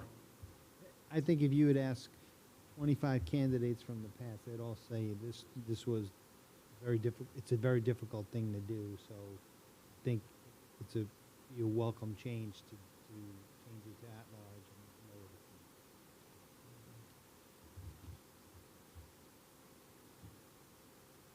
the At the time of qualifications, each candidate for seat on this council shall reside within the boundaries of the district that he, she seeks to run from, and have resided in the district for at least 1 year. That's a condition.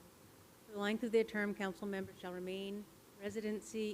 maintain residency within boundaries of the district from which he or she ran. In addition, the candidates and council members shall reside at least 45 weeks in each year in the district to which they live. There was some conversation on keeping that, removing it, changing it. Was there, The a- first piece is saying that they have to reside, is adding a time limit for the amount of time they have had to live in the district to 1 year. can-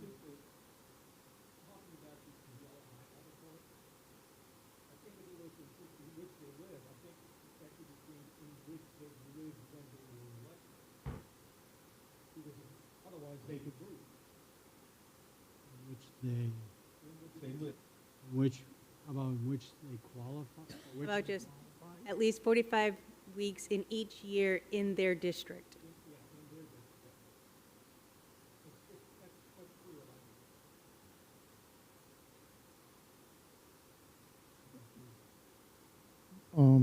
I have a question, though.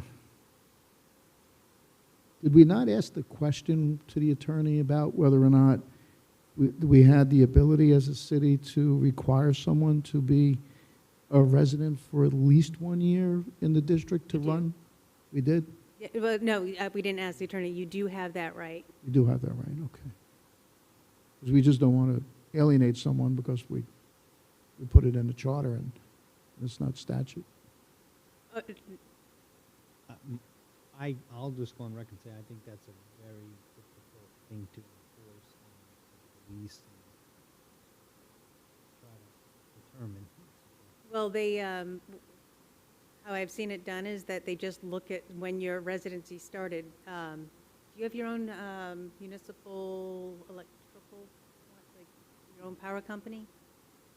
No, No, we're at FP&L. but we have water, but some of that's septic.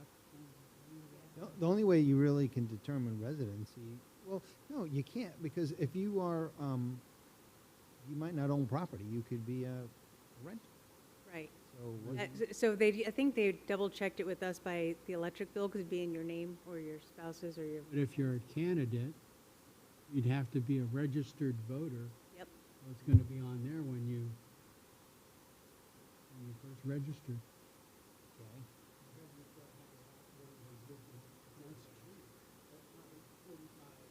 Weeks. years. Well, So the 45 weeks is very difficult to, so it's easier it's easier for the 1 year to find out if they've lived there for a year. To say whether they've lived there for the 45 weeks in the year, that's more difficult. Somebody's going to rat on them. yeah, but if they come to every meeting, I mean, that means they're here. I mean, so I don't think that that's too much of an issue, but for the 1 year, being a resident 1 year, I think we're overstepping bounds.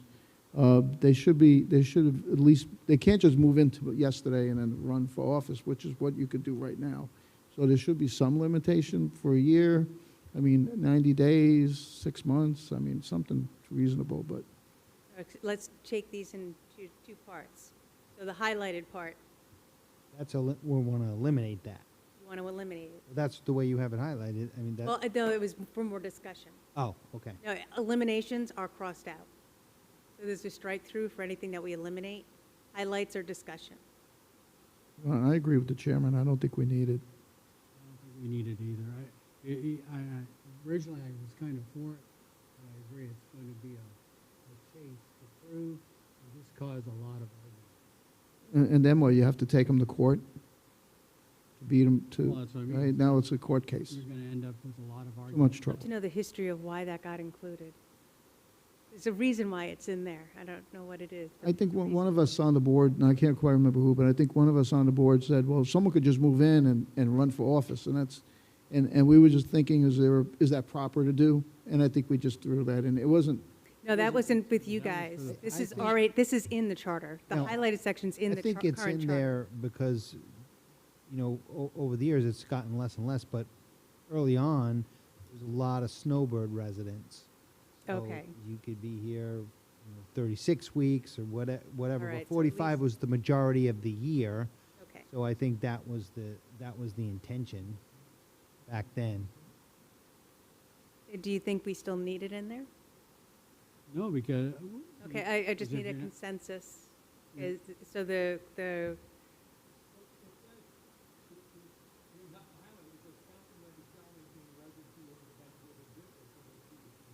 Mhm.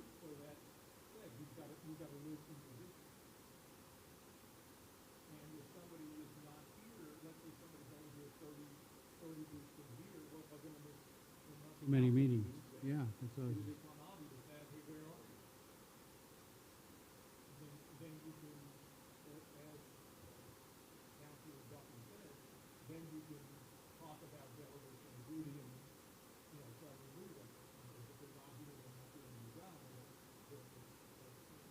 I think our chair was right, that that was probably out of the snowbird issue.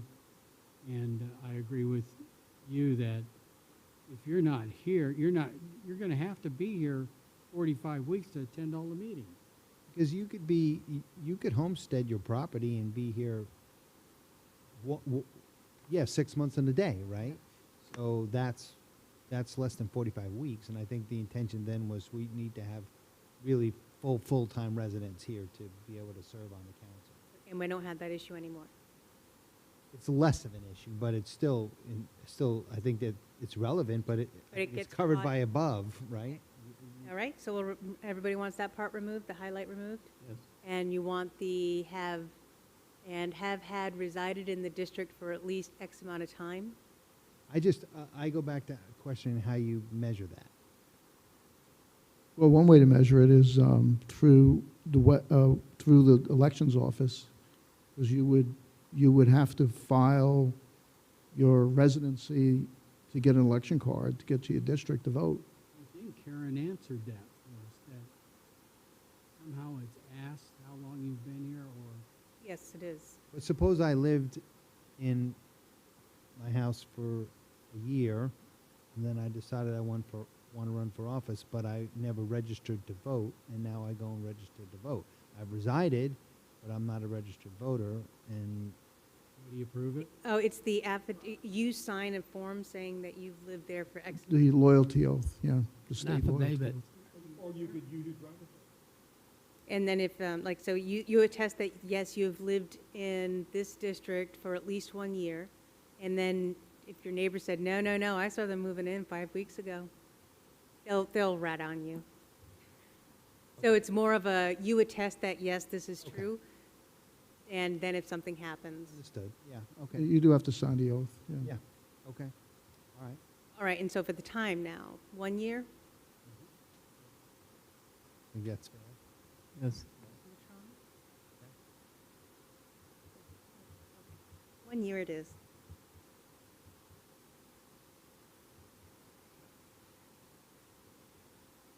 Do we have to put proof? Like, how do you prove it? How do you prove it? Well, you It's said the you're gonna, it- you're gonna, You're going to sign the oath? yeah. And not when you register to vote, there's a whole bunch of things that you have to sign. That's in there. Not register to vote, register run. But we don't need it in the charter to say that. No.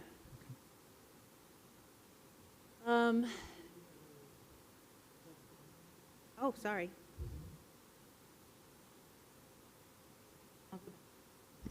I actually do, because if they have to reside 45 weeks or 1 year to even be part of the council, that means no remote meeting, right? Because you can't be living in a city and not be sitting at your desk. How do you understand that?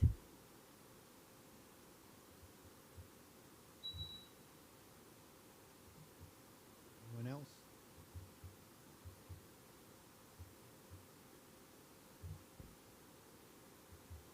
They got to be here. It's here. And that's also, and then we'll also get to that when we get to the remote part. When they add remote or not. Which will also help to clarify that. I'd like to take a 5-minute break. Consensus on that? Sure. Or, Thank you. yes. All right.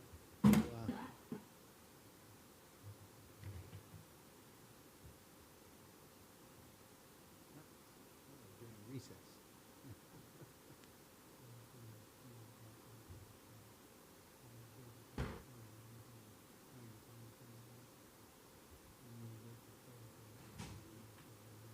Just like.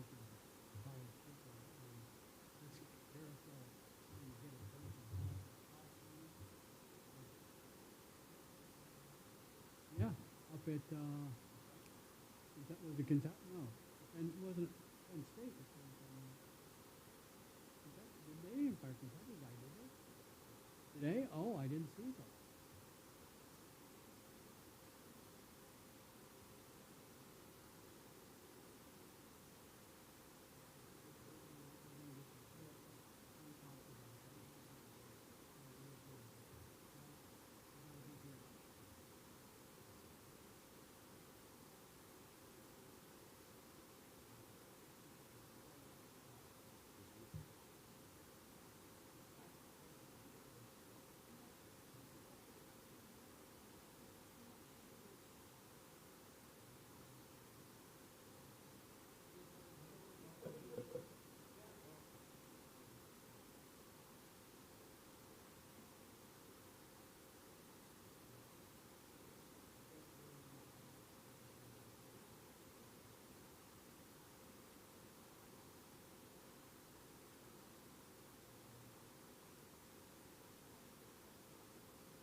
Allison's not back yet.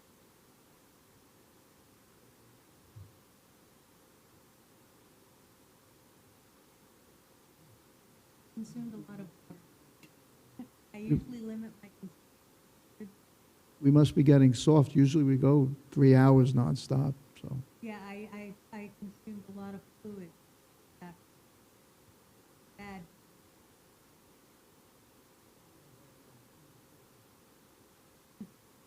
No more leftovers. Retention, huh? Retention of water.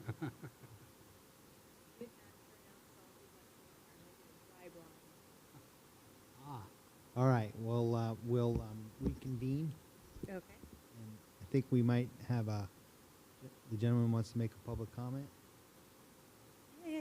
Please, sir. And I apologize, I didn't, I'm not good with the names, I apologize. James. Yeah, just doing the math. There used to be 3 council meetings a month. Now it's like 4, I think. So you're talking 36 weeks, 48 weeks. So they should be here for all, meetings, at least that amount, or if you want to make it 42 or something like that. But they need to hear the majority of the meetings to be effective and to, with the voting and stuff like that. So they need to be on hand to do their job. Sir?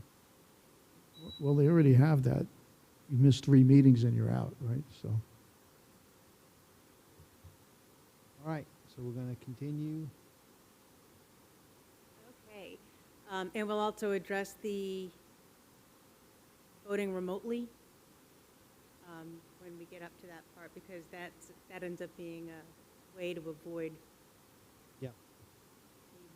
Okay, so each individual seeking to qualify as candidate for mayor shall submit petitions, signatures. All right, so these are the Karen's recommendations, supervisor of elections. Registered voters is the switch over from electors. General election book closing, and no later than noon on the 28th. Or pay the city clerk. This is again a question that I'll have for Karen. The qualifying fee. So here again, we have percent and dollars. So should the mayor also be at 100? My suggestion is 5 council seats, or 4 council seats and a mayor, 500, 500, instead of 100, 100. But that's just a thought.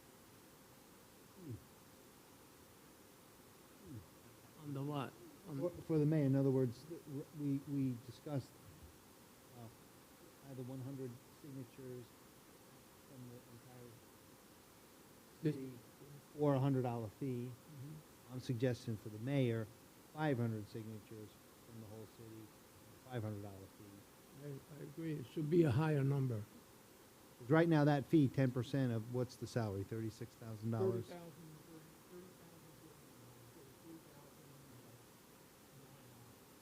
think is more than commissioners, not, I'm not sure, but, Close, because county commission. yeah, I think my last fee might have been $3,600. I forget exactly, but anyway. I would agree with your number. I like the number. I think that helps, you know, signify, yeah, that we need serious candidates. Again, that's just a suggestion. For discussion. I would agree. I agree. Or 400, 400. I agree on the fact that it should be higher, but the number 500, I think it's a little on the excess, maybe 400 or 300. We'll go to 400 out there. So right, and so what's the signatures right now would be, what, about 900, right? 1%?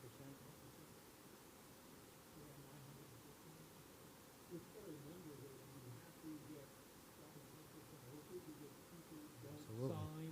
They don't read, they scribble their names and then they can't Verify authorize it. it because they don't match and then they throw out. So Yep. You always need to get a lot, like they say, at least 10% of the election. Yes. So, And the mayor's signature cards are citywide, so that wouldn't be a big deal to do 400. Because if you're campaigning to be a mayor, you want to be out there campaigning. Well, remember, you also moved all the council members to citywide. Yeah, but I mean, we're talking about the mayor, so Okay, either no, way, all right, same scenario. Yeah. so 4-4, 5-5, 3-3, Like 4-4s and 4-4. 4-4. Sure. 4 has it. 4-4. sounds like it. Going once. Yeah, that's kind of what I was feeling. I think we want to keep the residency language the same as for the council members, correct?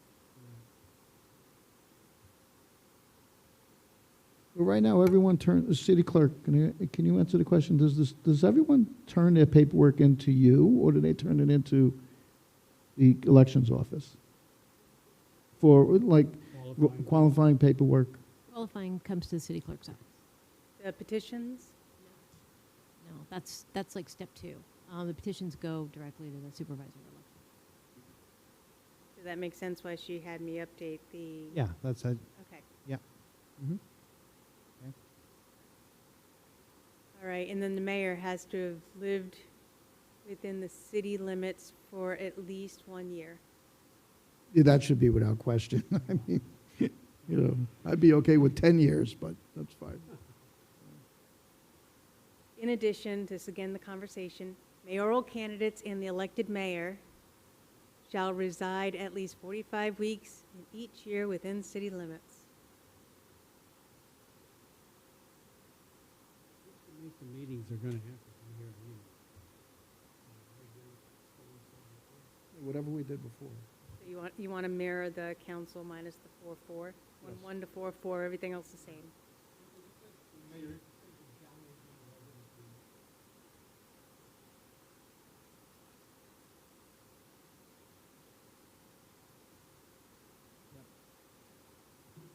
All right, any public comment on the mayor numbers?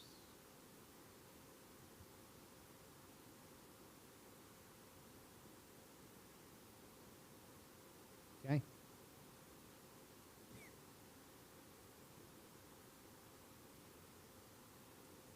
In terms of office, all right, so there was discussion on no council member or mayor may serve more than 2 successive 4-year terms in the same seat, which means that you can serve 8 years on council, then 8 years as mayor, or 8 years as mayor, and then 8 years on council. Is that what you wanted, or did you want to? So there were, I'm looking for agreement here.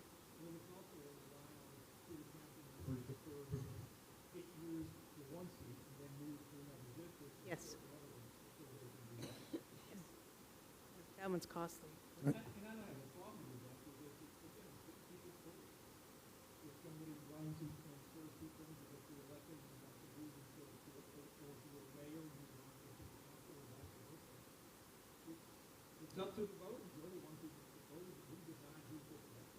Well, then, do you want term limits in there?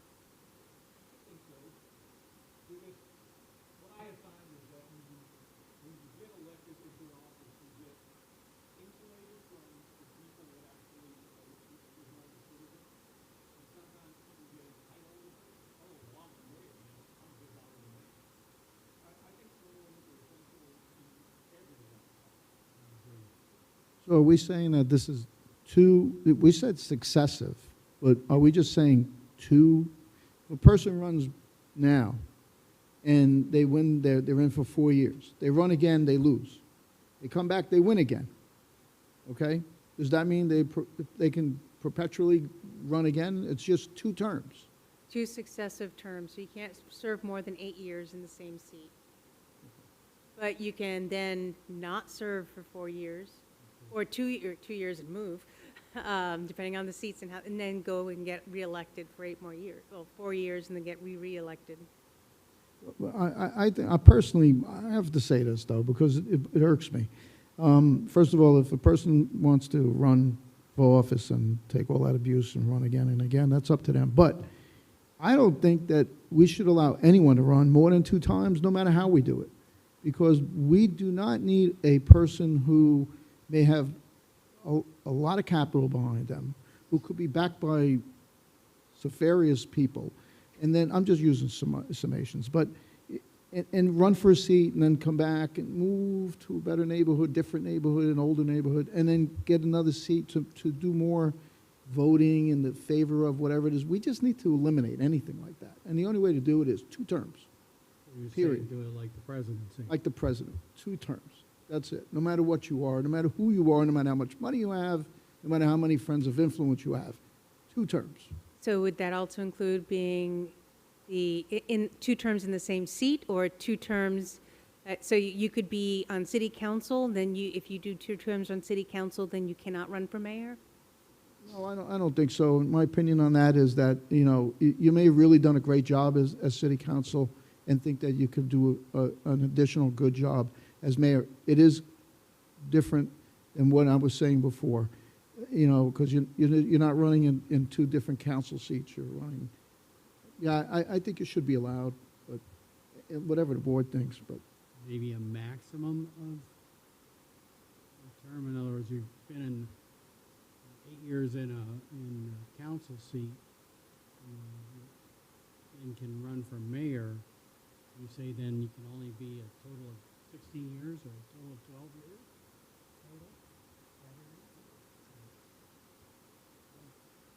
So let's start with the problem we're trying to solve. What you are trying to prevent is someone 8 years in one district, then they get a lot of influence and however this happens, they're able to buy another house in another district and move there for 8 years, and then another house in another district They and live rent there for 8 years. legally. So that's what you're trying to, but it's okay if you live somewhere for 8 years and then you want to run for mayor for the next 4 to 8 years. Change that wording to no council member or mayor may serve more than 2 4-year terms. Period. So, you take out in the same seat, then that eliminates the issue of going from one district to the other.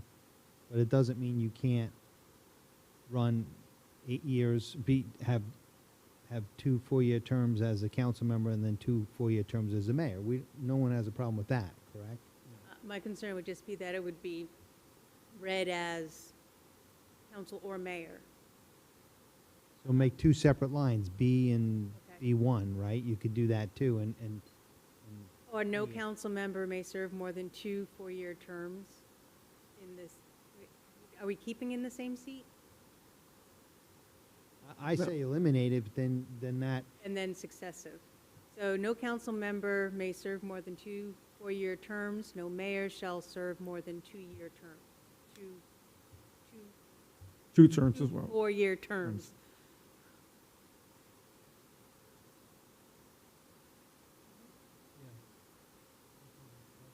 Yeah, we shouldn't restrict someone that wants to run for a mayor, right. you know, just because they were successful in 1, 2 rounds in council and they want to run for mayor. Shouldn't restrict someone who wants to put that kind of public service in.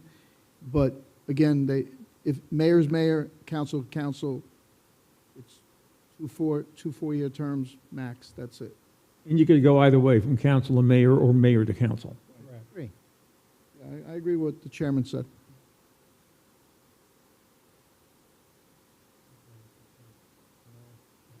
No. You know, remember, we're trying to incentivize people to run for office, not dissuade them from. Yeah, I agree. Is it, you think that language, I think it's good. So States I what have we want. no council member may serve more than 2 4-year terms, and no mayor may serve for more than 2 4-year terms. I'll make sure that it kind of flows. To be clear that if I serve the 2 Right. council or serve the 2 mayor. Actually, you can just write that in. If we leave the language like this, you just have a little clause after it noting, a council member may run for mayor You and could- a mayor. You could say this does not apply to changing position from council to mayor or vice versa. I'll clean it up. maybe the attorney might have an opinion. Got it. The same thing, they're in office and, oh, I'm sorry. Any public comment on this page?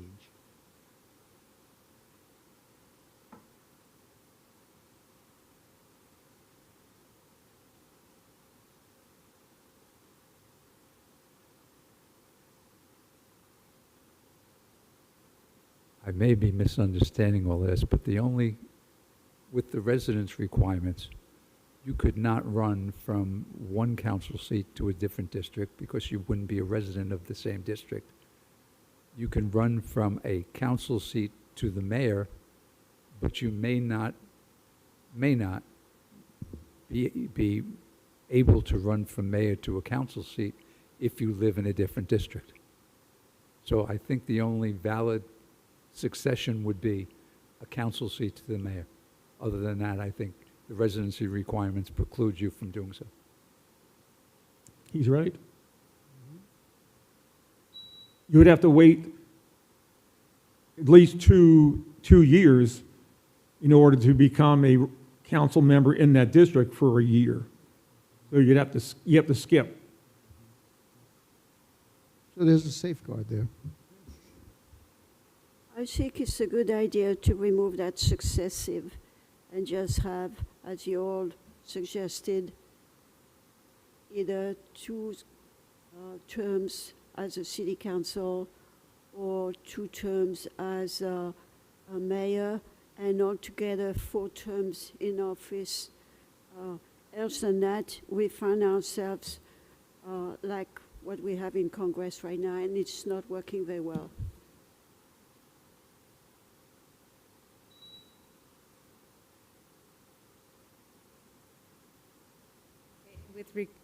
In regard to what was just said, it depends on which seats would be up.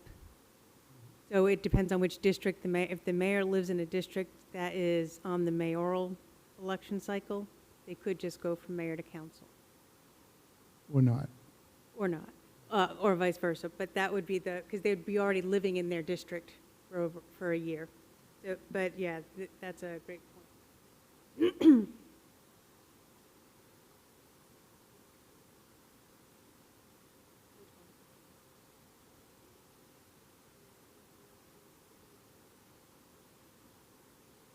Yeah, we removed the same seat. Same seat as It's, district. it's like the president. He won in 2016, he came back again. He only gets 2 terms. It doesn't matter whether it's in succession or not. Powers and duties of council, like this, my little question mark. We note that except as otherwise prescribed therein, provided by law, legislative and police powers shall be vested in the council. The council shall provide for exercise of its powers for the performance of all duties and obligations imposed by the city, on the city by law. Then there was the question of should council have the power to declare a state of emergency. This was broached at the October 6th meeting. This was discussed and it was noted that the council as a body cannot meet in order to call a state of emergency due to Florida's sunshine laws. But the council could, request, Meeting for emergency purpose. right. And I've been pulling some language from other charters on how this could be, like how it could be implemented. But it's not here yet. But I wanted to know, are you still interested in this? Because the concern was only the mayor can call an emergency meeting. But there are different types of emergency meetings. So it could be at a council workshop, it's an open meeting, they can decide that they're going to call an emergency meeting, that they want to call an emergency meeting. Right now, they do not have the ability to do so. It has to be the mayor. I think we should give the ability, because what happens if you get a mayor that, for some reason, just, I don't know, he has a nervous breakdown and he decides, no, I'm not calling a meeting, and, because if the majority of the council, or maybe we make it a supermajority, I think that to cover all bases, I think the council should have that ability. As subject by state laws. Mr. Chair? Yeah. Okay, the mayor has the right to declare a state of emergency. That's already existing. Right. And that's important because if you want to get federal money or state money, the mayor has to declare it, all right? Not just city council. They don't even have to approve it. He or she has to declare it. In this case here, are we asking about city council having the right to declare a state of emergency or having the right to have a meeting, as you said, with sunshine? I heard you say one thing, but I'm reading something else. No, I'm sorry. Yeah, no, it shouldn't say state of emergency. It should be able to declare an emergency meeting. I don't think they should. Personally, I don't. They cannot declare a state of emergency. I don't think that they should, for the simple reason that if they're at odds with the mayor and they just want to, or another council member, it's just a tool that corrupt people on the council can use to oust someone, and I don't think they should have that power. That's just Perry's opinion. What if the mayor is out of town? What if he's on vacation in Europe? You got a vice mayor. That's the job of the vice mayor. Yeah. And majority, you still have to have majority council to vote, make any votes, so. No, that makes sense. As long as there's somebody that's available to do it. Council shouldn't have the right to declare a state of emergency, only in the absence of the mayor. Okay, And and that's that usually would the be vice the mayor. vice mayor who would do that. Correct. So here, we'll revert it back to just except as otherwise prescribed herein section, remove the A and the B. So there's no changes in this part. I agree.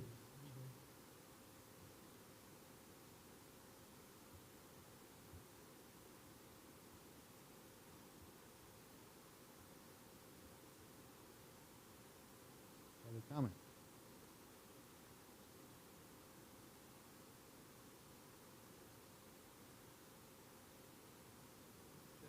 Say that maybe the council had the power just to request a state of emergency if they think they need to, then the mayor picks up on it from that.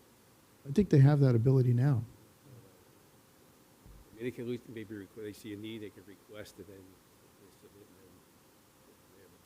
then, ultimately it's for the mayor, but if they see a need, they should maybe suggest it, request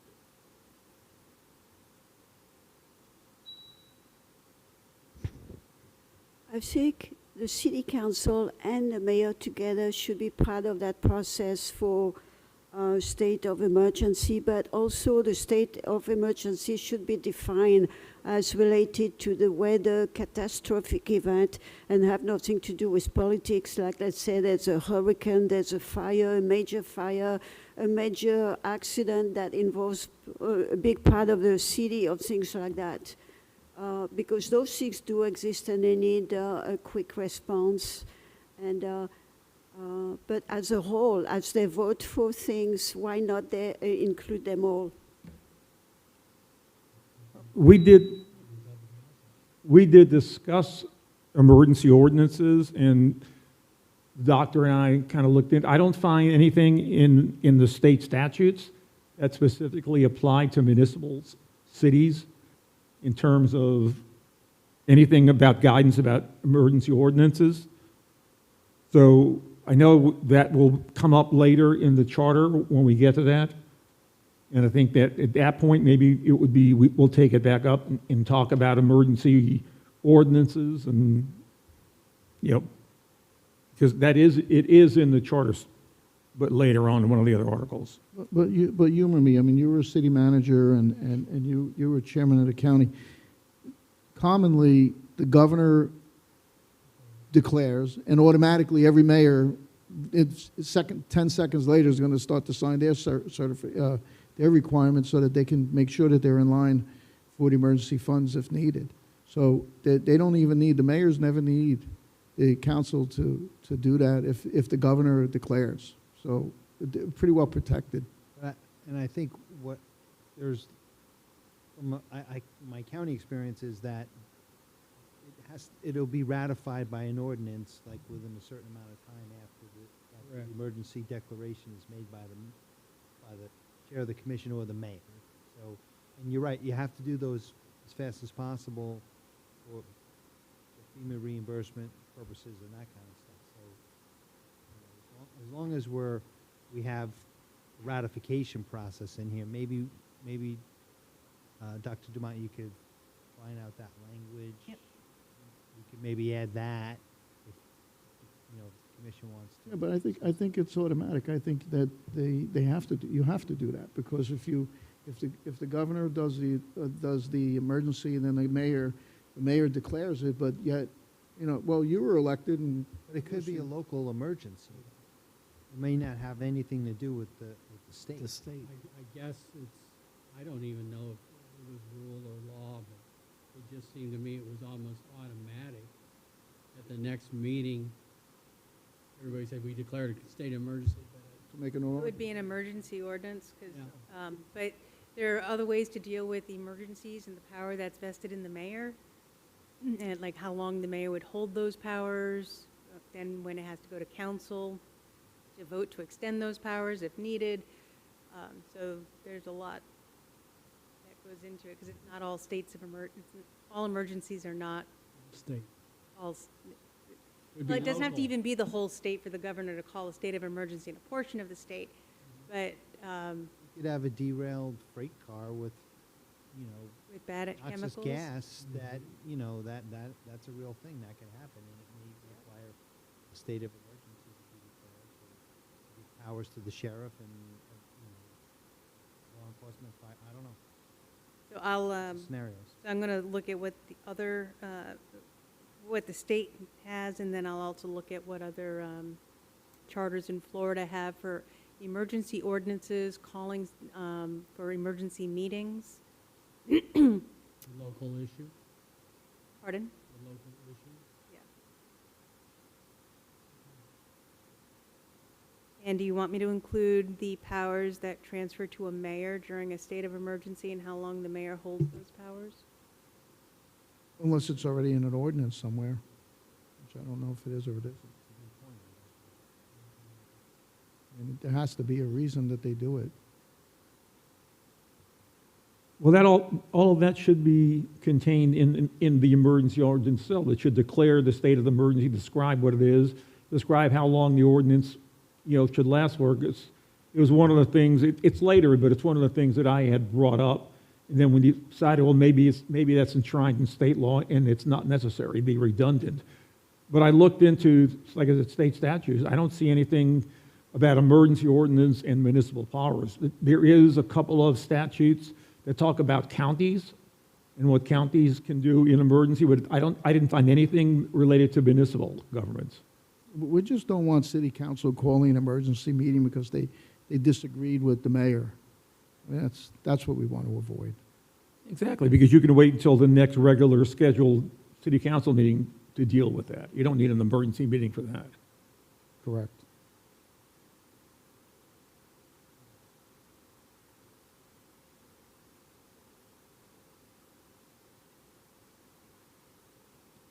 Then they can call an emergency meeting. If there's a hurricane, the governor calls a state of emergency for FEMA funding. And as far as I understand, the city has the power to issue emergency evacuation orders and things like that. Let's hope we never have one here. Let's hope every hurricane season's been like this Yes, hurricane season, except for Jamaica. Fish storms. They can all be fish storms. Okay, so powers and duties of the mayor. The only change here, and I didn't highlight it, oh, I did, okay, there it is, is as the mayor shall have no administrative duties other than those necessary to accomplish these actions or such other actions as may be authorized and approved by the city council. So that was the only addition, nothing was removed. Sounds good to me. No change. Any public comment on powers and duties of the mayor? As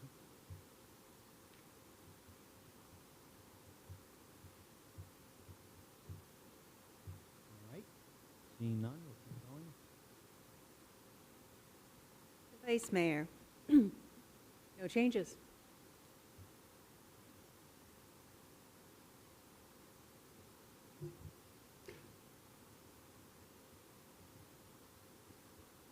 No, I don't see any. Okay, all right. Not that I fell asleep there for a minute, but I was in agreement. Public comment on vice mayor election and duties.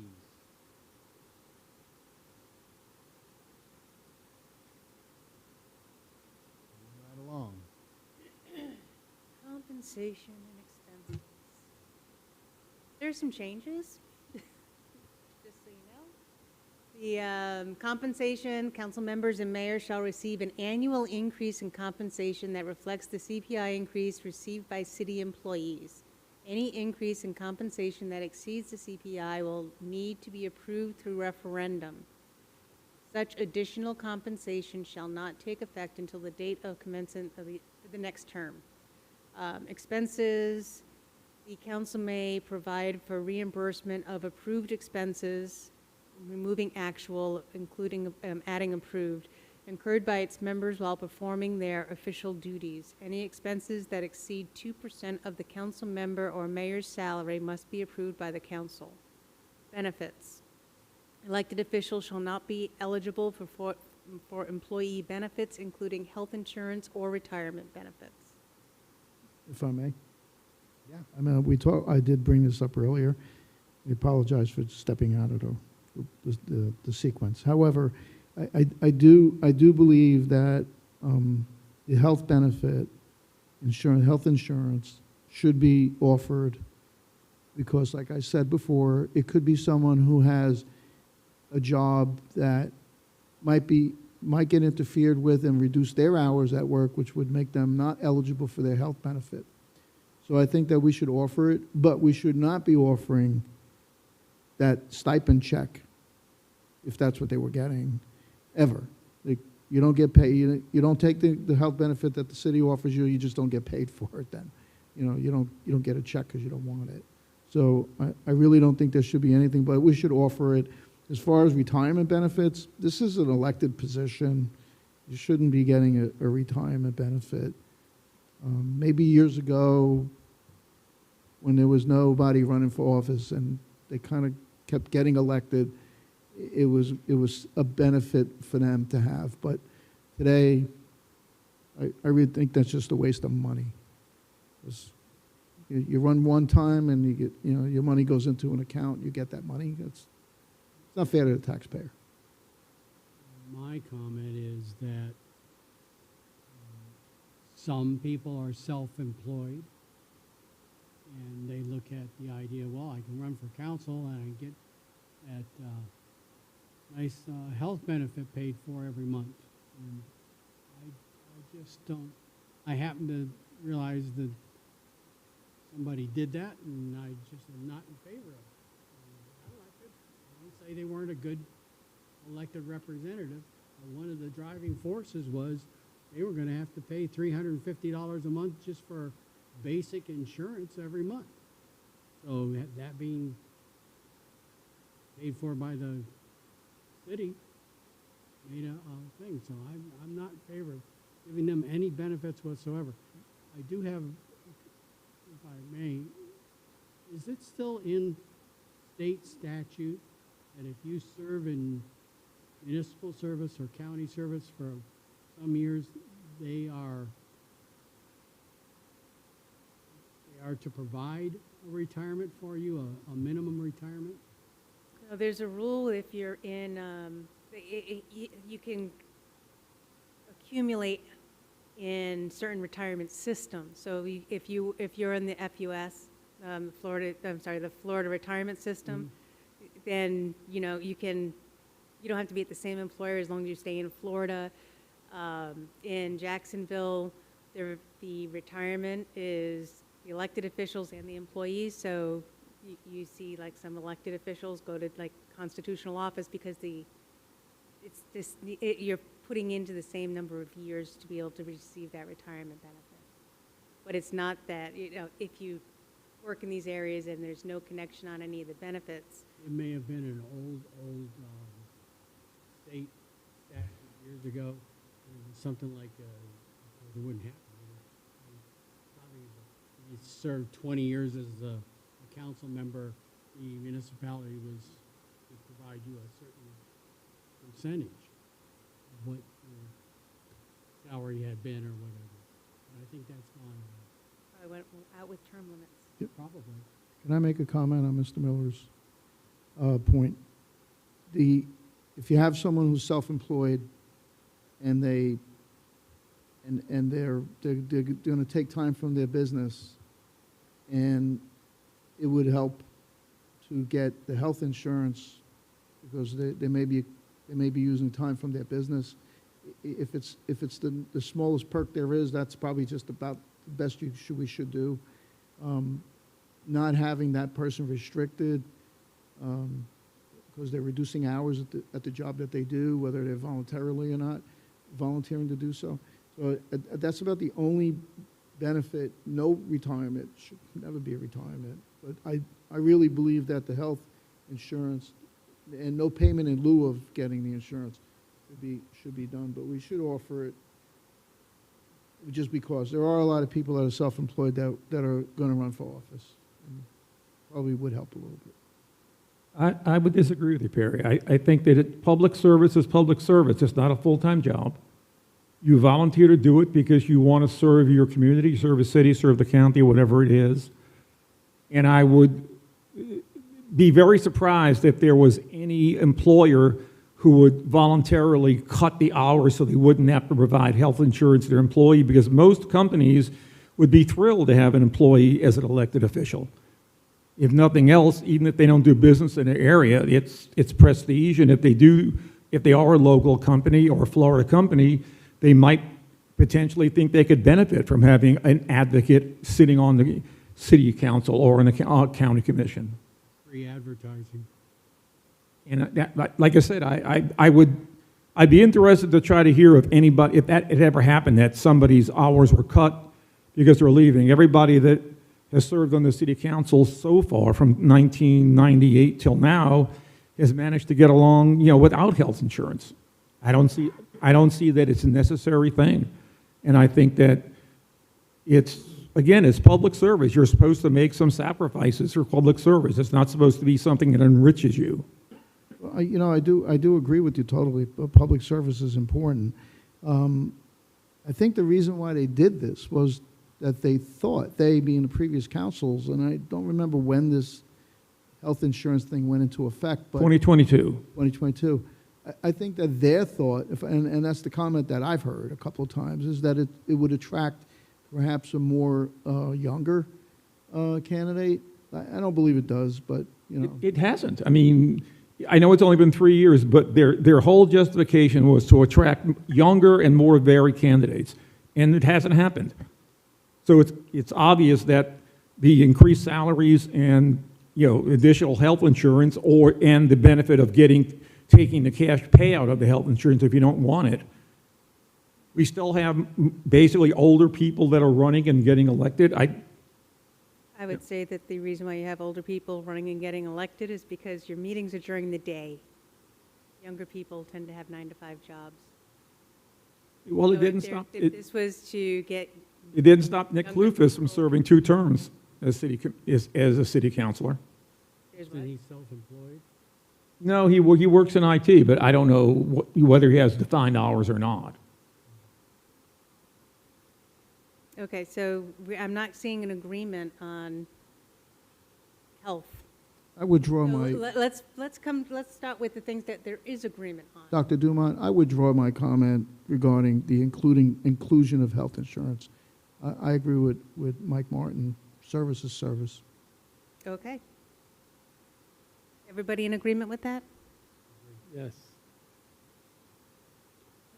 They're only here for 4 or 8 years. Oh, hold on, let me just get the rest of it. So you're all in agreement with the CPI, the 2%, the approved expenses having to go back to council?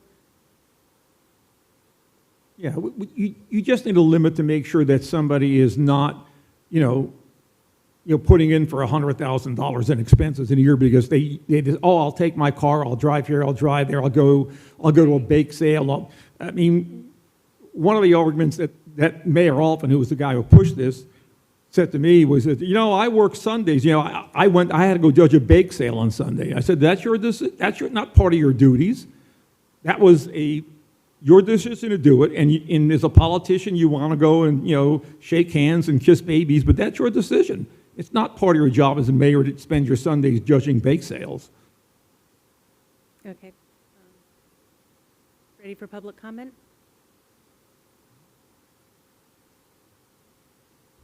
When we started that meeting tonight, the city lawyer told us that those are not city employees, but they have a contract with the city. So do you want to give medical benefits to all the people they hire during the year as people who have a contract with the city? It doesn't make any sense. And why do they have not then been able to get younger candidates is, those people, they have families, they have a job, they don't have time for that. So that's why we end up mostly with retired people here. And they don't need special medical insurance. Most of them are most likely on Medicaid, Medicare, or, you know, it's just, we should not do it. Yeah, what the attorney said was that they are private contractors. Talking about the city council, they are private contractors. They're not really employees of the city. And I can tell you that I have worked as a private contractor. You don't get anything. You end up paying, you know, Social Security tax is 6% of your salary. Normally, if you work as an employer, the employer pays 3% and the employee pays 3%. As an independent contractor, I had to pay all my Social Security myself and got no benefits, including overtime, because I was an independent contractor. And that's what he said about the city council. That's there for clarity, make sure that we know they don't. And subcontractors or contractors are not part of the charter. No, that's an addition. It's underlined as something that we're adding. So we're adding that they don't get benefits.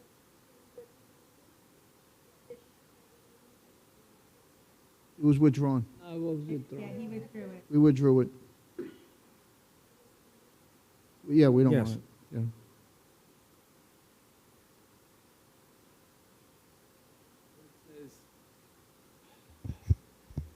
Compensation that exceeds CPI approved, who actually approves that? Who actually Referendum approves is that? for the public. Referendum. Only if it exceeds the CPI. Well, who approves it? Well, if I'm right, once we approve, if we approve that they get the 2%, Yeah. it No, would be in the I'm talking charter. about before that, the, just above the CPI, Section A. Well, that's based on, Any increase in exceeds CPI will need to be approved through referendum. Where's that referendum? That means it has to go to the voters. Voters. So Yeah. if they want to be paid more than Okay, what the city okay. employees get annual increase, voters have to approve their increase. Good. Now, down at B where it says any expenses that exceed 2% must be approved by council. Do you really trust council, like you just mentioned? Are they going to just say, yeah, go ahead, approve it, because they're all little buddies up there? There had to be some kind of Well, they have to do, checks on there. They're going to say, yeah, this is legitimate. they have to do it in public. So at least the public will have the opportunity to listen and get involved when those expenses are discussed. It still comes back to publics in some way. Well, the public won't vote on it, but they'll approve it by an ordinance, but it'll be in a city council meeting, and the public will have the opportunity to comment and say, well, I think that's excessive. They'll ignore it. And then, Yeah, That could happen. we have a problem, yeah. and then you vote them out. Well, then again, see, a lot of damage can be done between now and when you vote them out. That's the problem we have with waiting. But as far as benefits, you know, like say a person who's self-employed, like you say, they got a business, you're making extra money on council, so they should be able to afford their benefits. but these expenses are the ones that are approved. And so they're just saying, if you exceed the approved by 2%, it must be approved by the council. Yeah, if it exceeds 2% of your salary. So the city council gets $24,029 a year in salary, not counting the current health insurance. So 2% of that would be about $480. So if they submit an expense bill for $1,000, that has to go to the council for a public vote to approve that the reimbursement of that expense. They're saying a self-employed person who's on council would benefit from getting health benefits, whereas they're saying they're getting extra money by working, by We withdrew that. should be able to But afford that- their health benefits. That was withdrawn. Okay. So as it stands now, we are submitting to the council a prohibition on the city council's health insurance And retirement. And retirement. and retirement. Okay. So,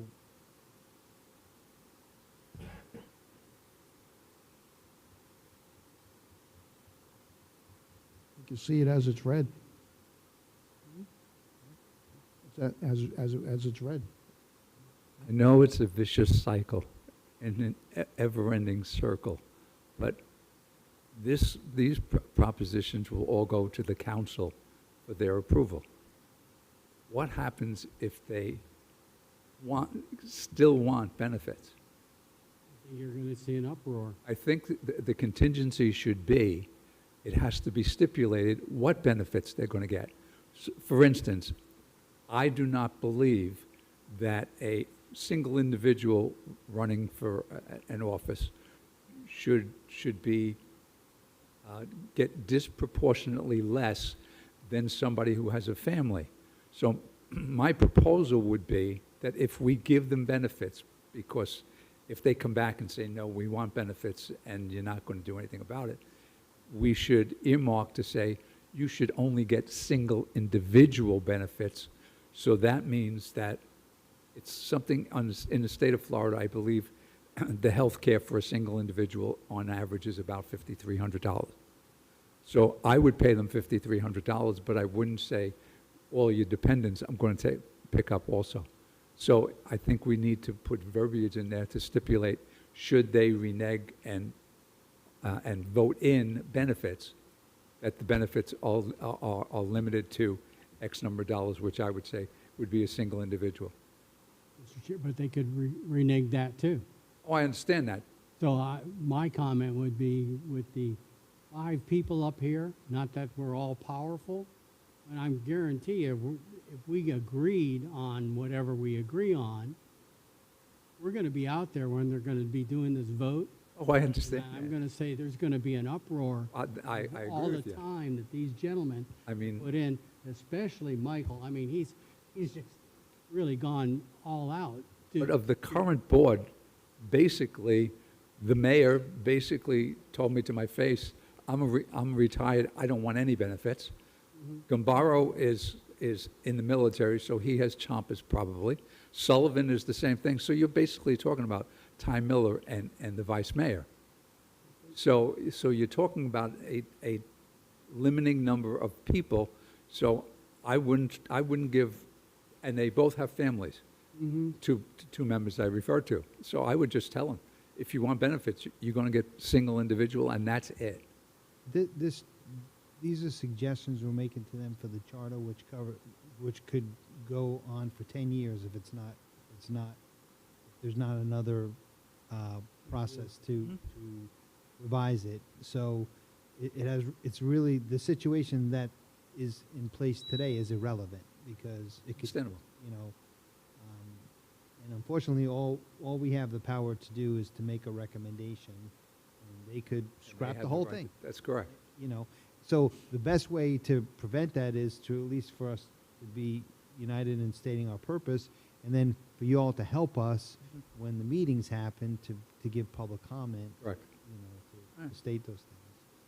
I mean, we don't disagree with, you make good points, no question about it. It's just, you have to be realists too. There's nothing that'll get the council's attention like a room full of angry people. And that's the problem with trying to draw people in once the city council starts meeting on this, that those are the important meetings to attend.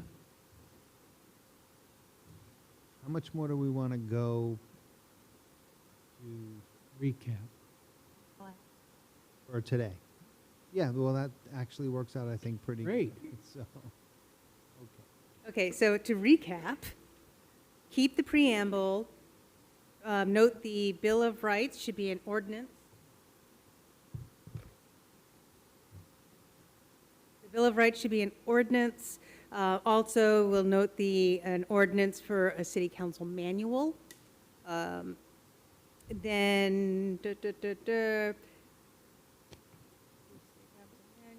then, so all of that would be recommended for them to do a Citizen Bill of Rights ordinance. Municipal powers stay the same. Form of government stays the same with the changes that you did. Corporate limits stay the same. City council composition stays the same. Qualifications for office, changes, all the changes that were displayed were approved. There was to be changes on 100 signatures, and those signatures can be at large for city council members, or a filing fee of $100. Same language change for the mayor, except it's $400 or 400 signatures. Both sections remove the highlighted you have to reside within the city for 45 weeks. Those get removed. Terms of office, update the council and mayor so that they can serve no more than 2 terms. Whether consecutive or not. Right, just 2 terms, that's your lifetime limit. And then I'll make it clear also that you can go from council to mayor or mayor to council. Additional. Pardon? For additional terms, yeah, for an additional 2 4-year terms. Then revert to the original with regard to the powers of the city council, added and approved for the powers of the mayor. The council has to approve it. Compensation, we just talked about this one, keeping all of the changes, including no benefits, that includes health insurance. And that's where we ended. You know, as far as I'm aware, this is our last scheduled meeting. No, we have one in 2 weeks. We have one more? Oh, the 15th, that's right, yeah. So do we want to schedule, do you think we can wrap it up by the 15th, or do we want to schedule something in January? As good as the doctor is, I bet you agree, but we can, why don't we just make it? Yeah, how much time does the city clerk's office need if we need to go into January?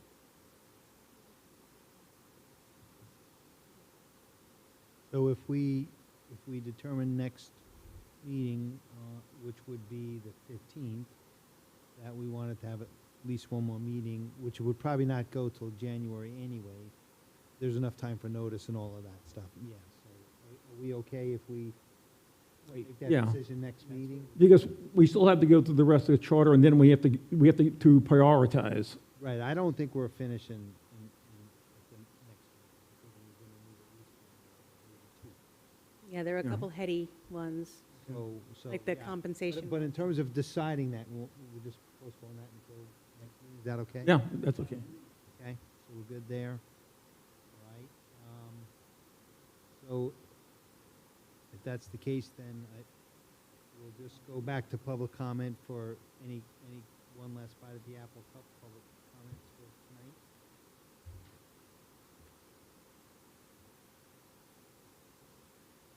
Okay.